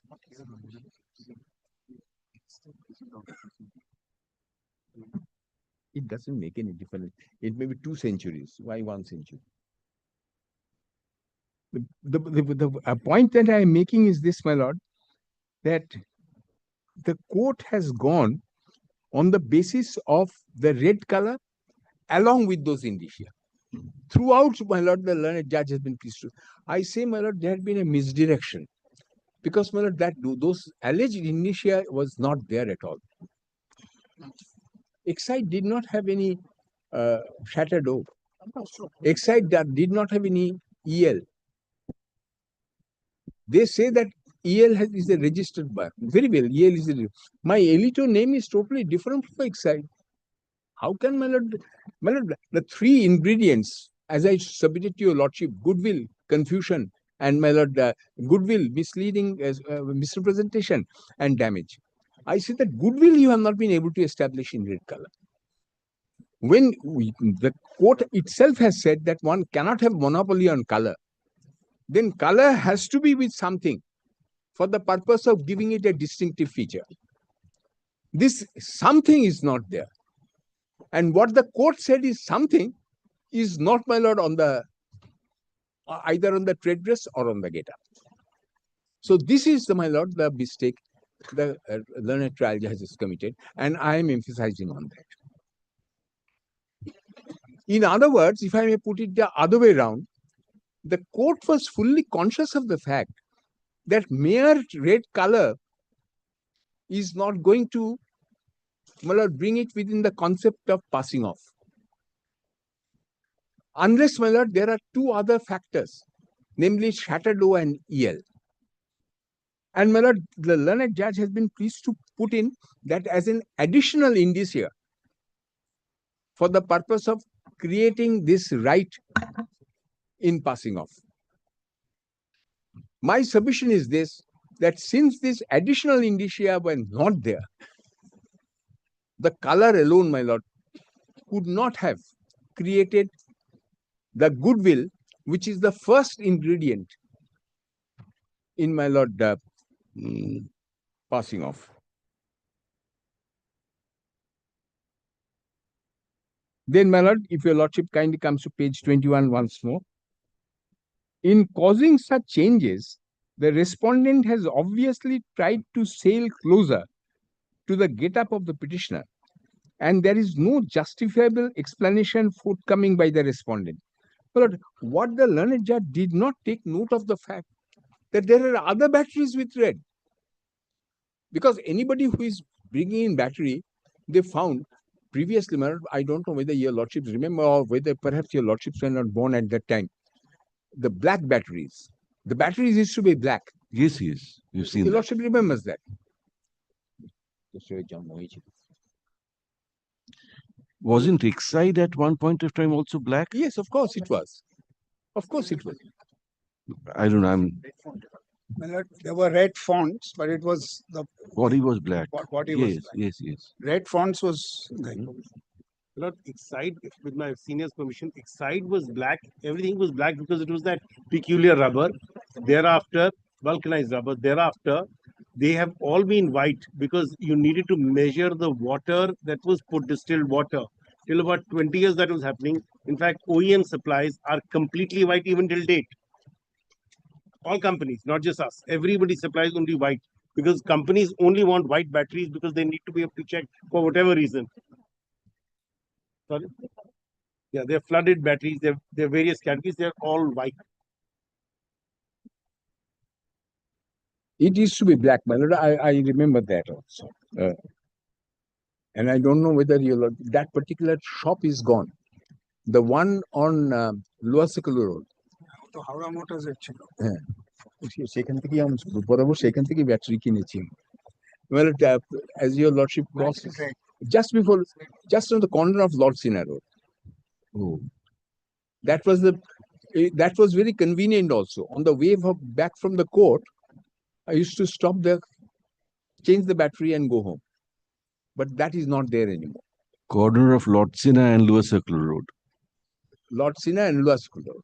All I remember is Kathleen's. Yes, Kathleen's is there. better memory to have. Yes, that is the memory that younger generation will have. Yes. Yes. Blu-rays any day. Then, my lord, there is also no justification as to why the respondent contemporaneously continued with the batteries in so far as the overseas market is concerned and only adopted red in India. That's been given an explanation. It says that there is no justification. In determining whether misrepresentation is deceptive or not, a court can always take into consideration the intention of the respondent. The decision to change is not merely coincidental, but a deliberate attempt with the obvious intent to create confusion and deceive or the likelihood thereof. But I would submit to your lordship that in order to come to this conclusion, that with the intent to create confusion and deceive, the court has to reject the evidence that had been, my lord, given on our behalf, the affidavit evidence, which the court did not. Court, of course, quoted it, but my lord, saying that the decision to change the color is with the obvious intent to create confusion and deceive or the likelihood thereof is not correct. This is not the only battery which is red. We produce, my lord, the batteries which are red in the market. What is this? Live guard, huh? Live guard. The Live Guard is another very big company manufacturing batteries, automotive batteries. We had given, my lord, the photographs of that.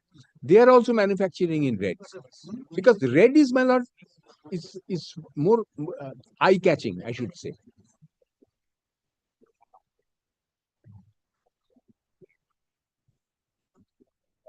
One 1736 volume koto?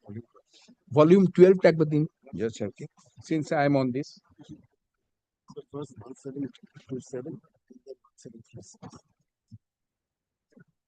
Volume 12 tam hela.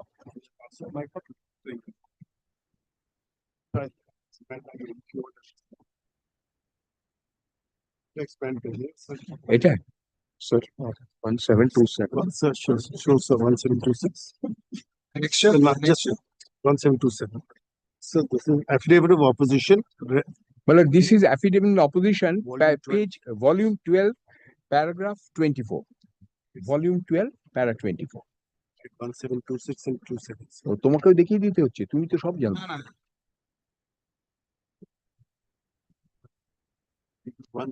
It begins here. That NC 1727. No, I'm not sure, sir. So you will see, just come to the picture page. You will see these are various colors. So Excite also makes blue and green. Now turn over these two, sir. Well, kindly come to page 1726, sorry.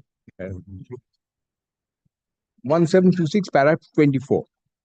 I state that it is the industry practice that battery manufacturers cycle between primary colors. To demonstrate this, the following table is being produced. And that kindly see the products of Excite, plaintiff, blue was there. And green was there with white. Sonic, SF Sonic is theirs. Then product of Amara Raj, that's my client, green, Amaron. And then products of Livguard, other brands, blue. Then Malad, kindly turn over the page. Yeah. Okay. Kindly see Excite red, Elito red, Livguard red. Then again, Soletron yellow, Power Zone yellow, and Live Fast yellow. Then Malad, yellow, it is yellow, orange, whatever it is. Blue. And then Malad, SF, Standard Furukawa. I see, sorry. This Malad SF. SF Malad blue, and Malad Livguard also, there is a blue. So Malad, there is no particular fascination of any particular company with regard to any particular color. They might have manufactured in different colors. Well, these are, for example, automotive batteries there for the cars and vehicles. For three-wheelers, different. Then, for motorcycles, they have got different color, different size, different color. So, it's no big deal. I don't know why. So 1736. Then, kindly come to 1736.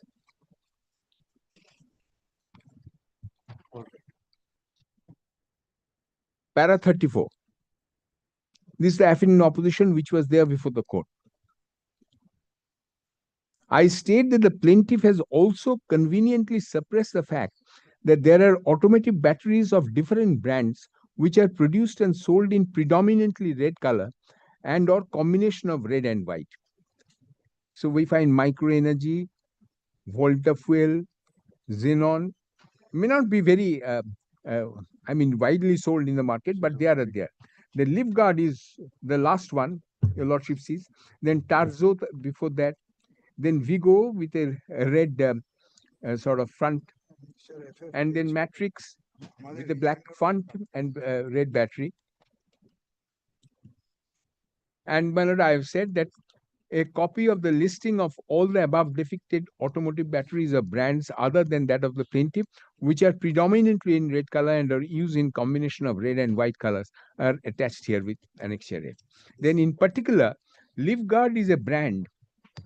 The Livguard is a brand sold by the company named Livguard Technologies Private Limited.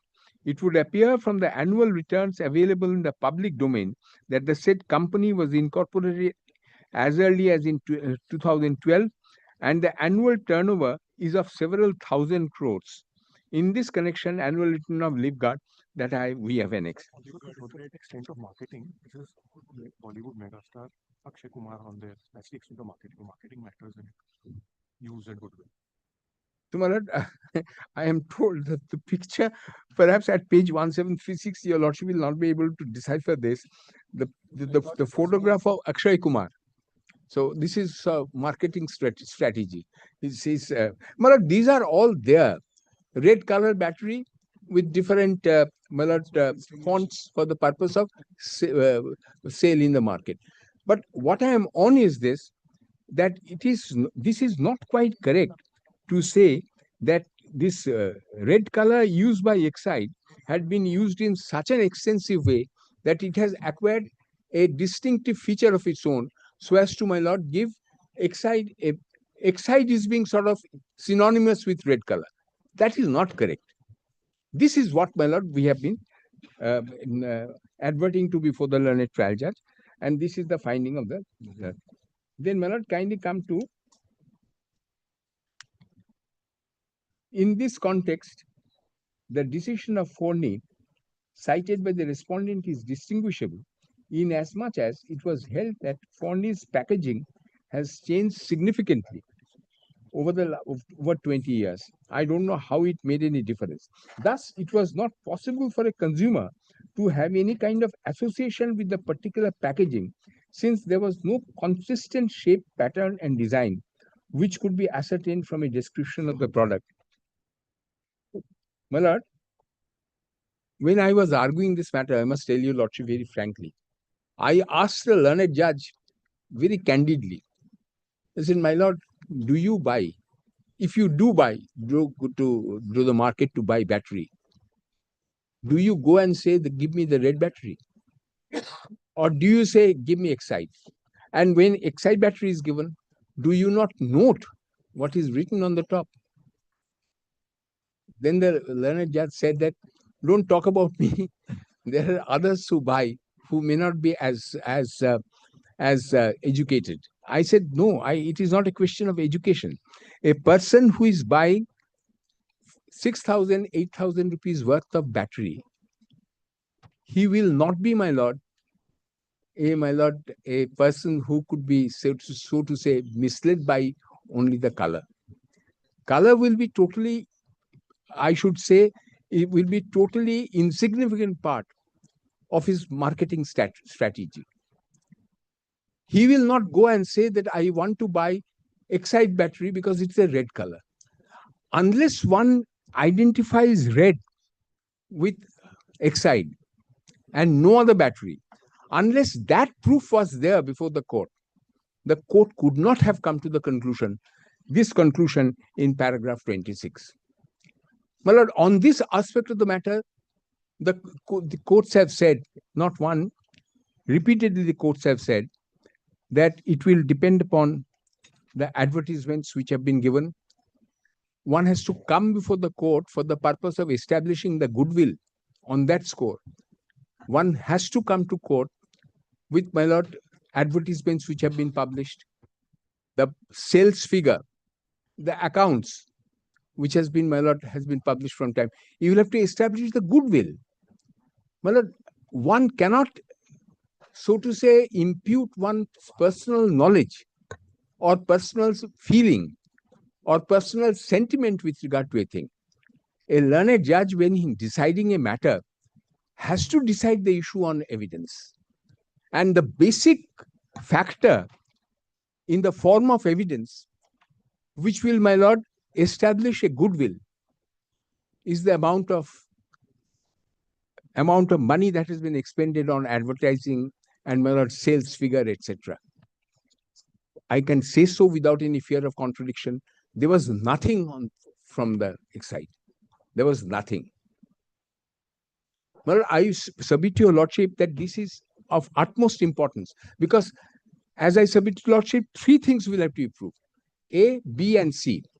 A is goodwill. How do you prove goodwill? And the interlocutory stage, you prove the goodwill by producing the documents which are there in your the advertisement, the flyers that you put up, the amount of money that you expend on advertisement, etc. That should have come from their side. Basically, the turnover. Your lordship will kindly take in this connection.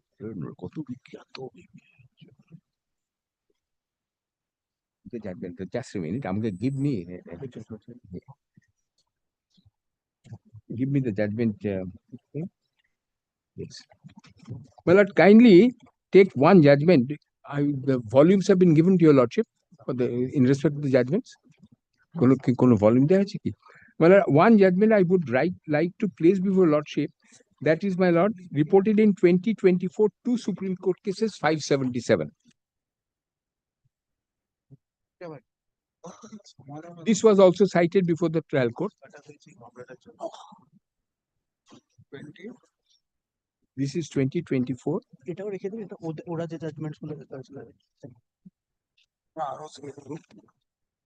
2024 two Supreme Court cases 577. এটা page 100 ওই first ভলিউমে রয়েছে first ভলিউমে জজ সাহেব দিয়ে দিন তিনটে volume আছে হ্যাঁ এটা আবার সেকেন্ড কপি তোমাদের কপি দেয়নি কম্পাইলেশন থেকে দেখাচ্ছে তো আমাকে তোমাদের কম্পাইলেশন দেয়নি পয়সা দাও কম্পাইলেশন ওই জাজমেন্ট গুলোই আমার করে যাচ্ছে কম্পাইল করে কম্পাইলেশন দাও দেখাচ্ছ যখন কম্পাইলেশন দিয়ে দিই Well, kindly come to page 100. 570. 101. Yes, 100, page 100. And at page 108. Para 16 and 17. Page 108. Brihan Karan Sugar in Syndicate versus Ashuntroma. Para 16. Prima facie, it appears to us that at the time of final hearing of the suit, it was incumbent upon the appellant plaintiff to actually prove the figures of sales and expenditure incurred on the advertising and promotion of the product. This is at the time of hearing of the suit. Only by producing the statements without proving the contents thereof, the appellant could not have established such reputation or goodwill in connection with the goods in question.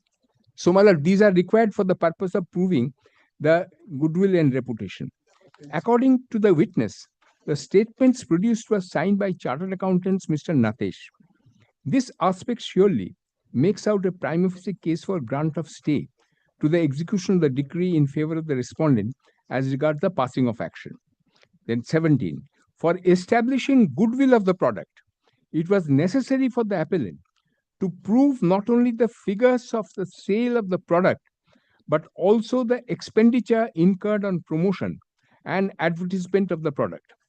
Prima facie, there is no evidence on this aspect. While deciding an application for temporary injunction, well, this is very important. While deciding an application for a temporary injunction in a suit for passing of action, in a given case, the statements of accounts signed by the chartered accountant of the plaintiff, indicating the expenses incurred on advertisements and promotion, and figures of sales may constitute a material which can be considered for examining whether a prima facie case was made out by the appellant plaintiff. However, at the time of the final hearing of the suit, the figures must be proved in a manner known to law. And then, para 18. Even assuming that the allegation of deceptive similarity in the labels used by the respondent was established by the appellant, one of the three elements which the appellant was required to prove has not been proved.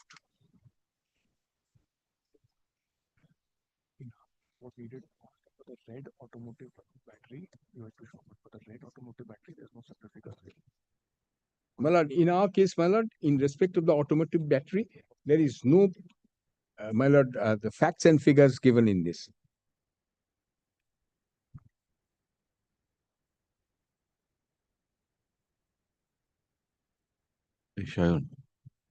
My lord, then kindly come to the judgment once more.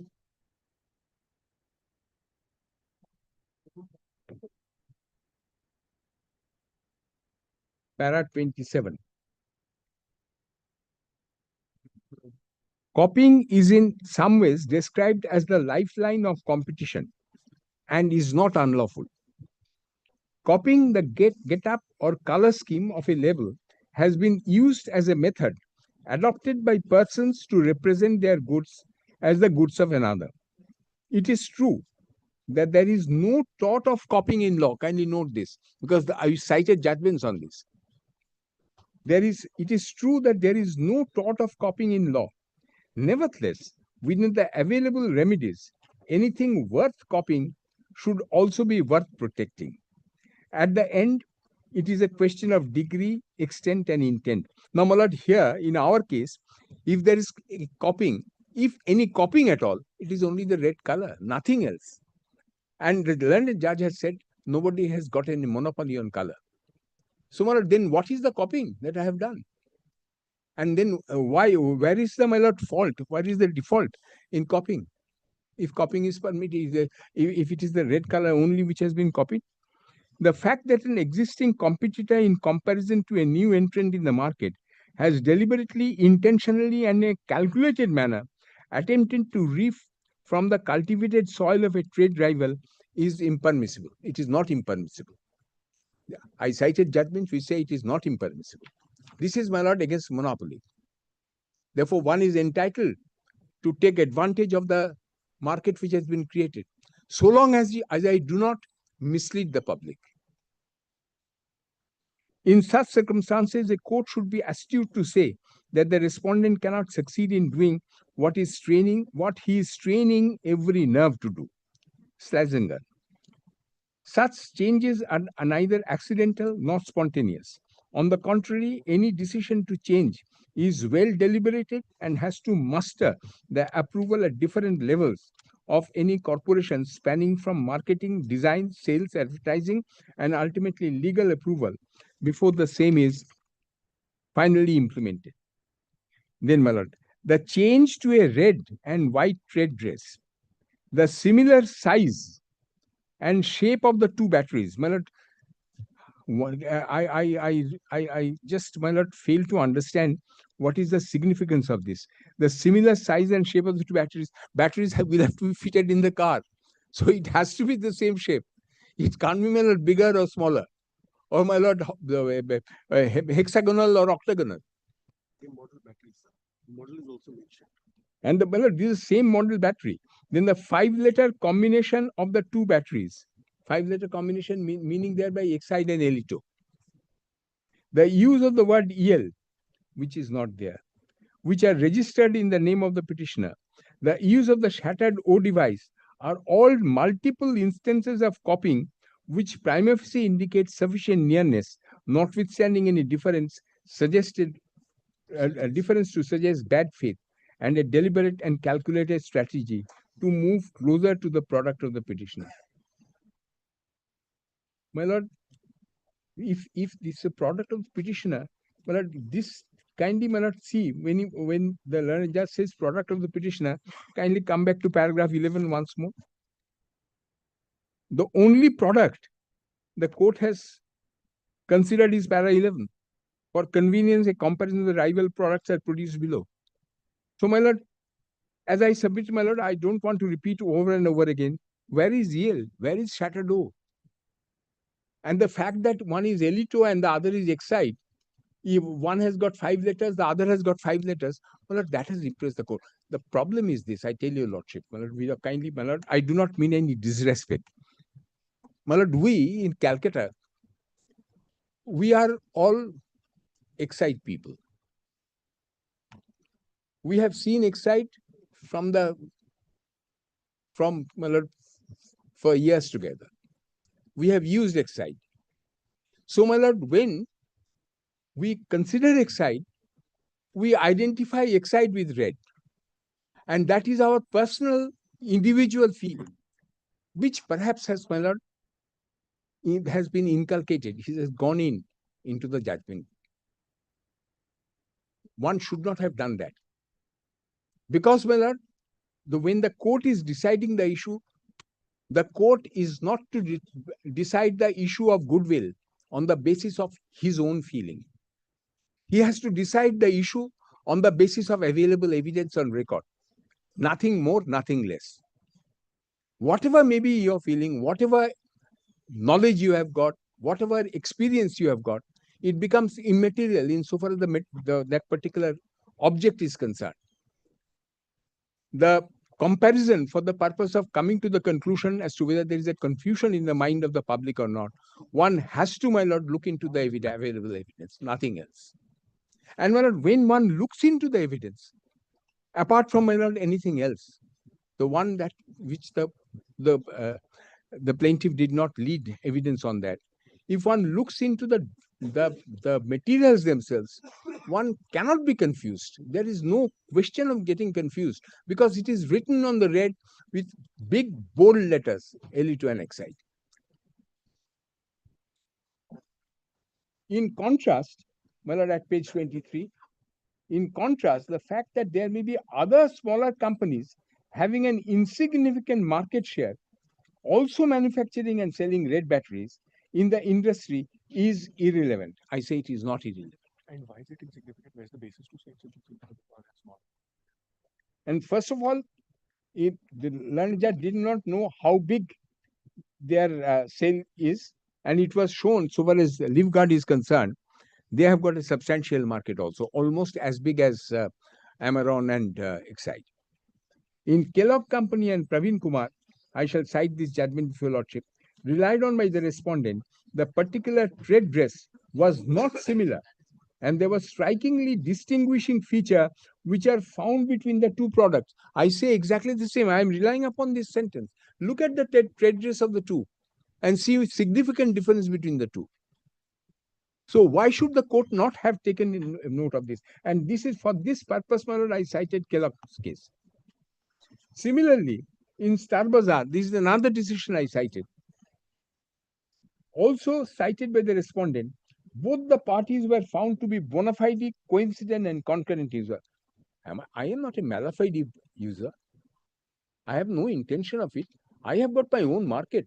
My Amaron battery is, my lord, has captured a substantial part of the market, my lord, particularly in the southern India. And my lord, sorry, my lord, and also, in so far as other batteries, the LE2 is concerned, that is also selling good by its own name, by the name of the manufacturer. I am not, my lord, hesitant to, my lord, hide my name. I am not producing this in the market for the purpose of showing LE2 is being manufactured by Exide company. I am saying LE2 is being manufactured by Amara Raja. You buy this product. There is no question of confusion.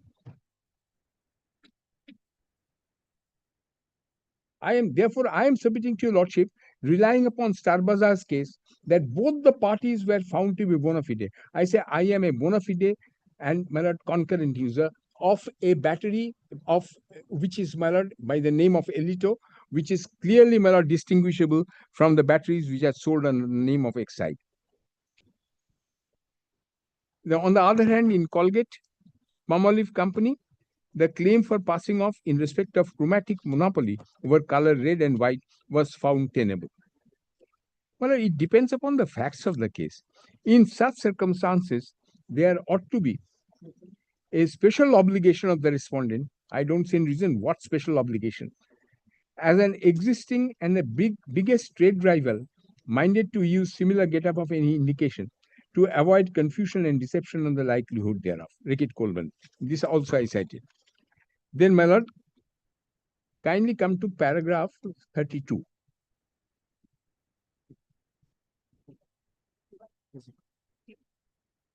Mr. Mithru, can we stop here because we'll take a few minutes to fix the next date? Yes. And then we'll have to go today.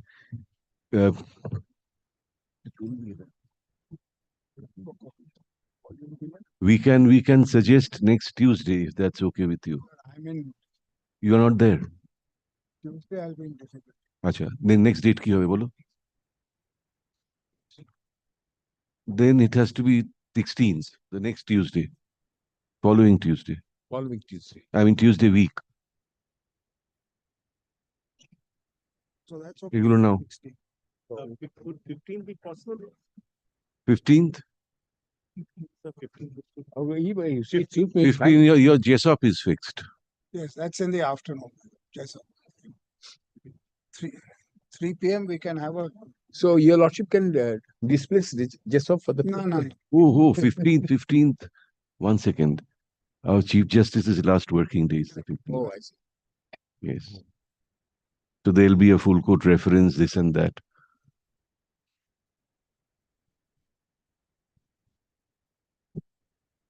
কি মঙ্গলবার দিন আমি করবো না না আমাকে তো আমি থাকতে চাই। 18th, so 18th. 18th, Secretary Lordship. 18th is which day? Thursday. Thursday, my lord. Kindly do not make it Thursday. 19th রাখো না, 19th রেখে নাও। Not 18th. 19th can it be Friday? Again, 3:30 it'll happen. No. We can have it at Please, my lord, 2 to very well, 3:30, my 2 lord. o'clock. Yes, 19th, 2 o'clock. 19th, 2 o'clock. I think that. Oh, Friday second half, it's different benches now. I see. Friday second half. Friday, first half? 12 o'clock.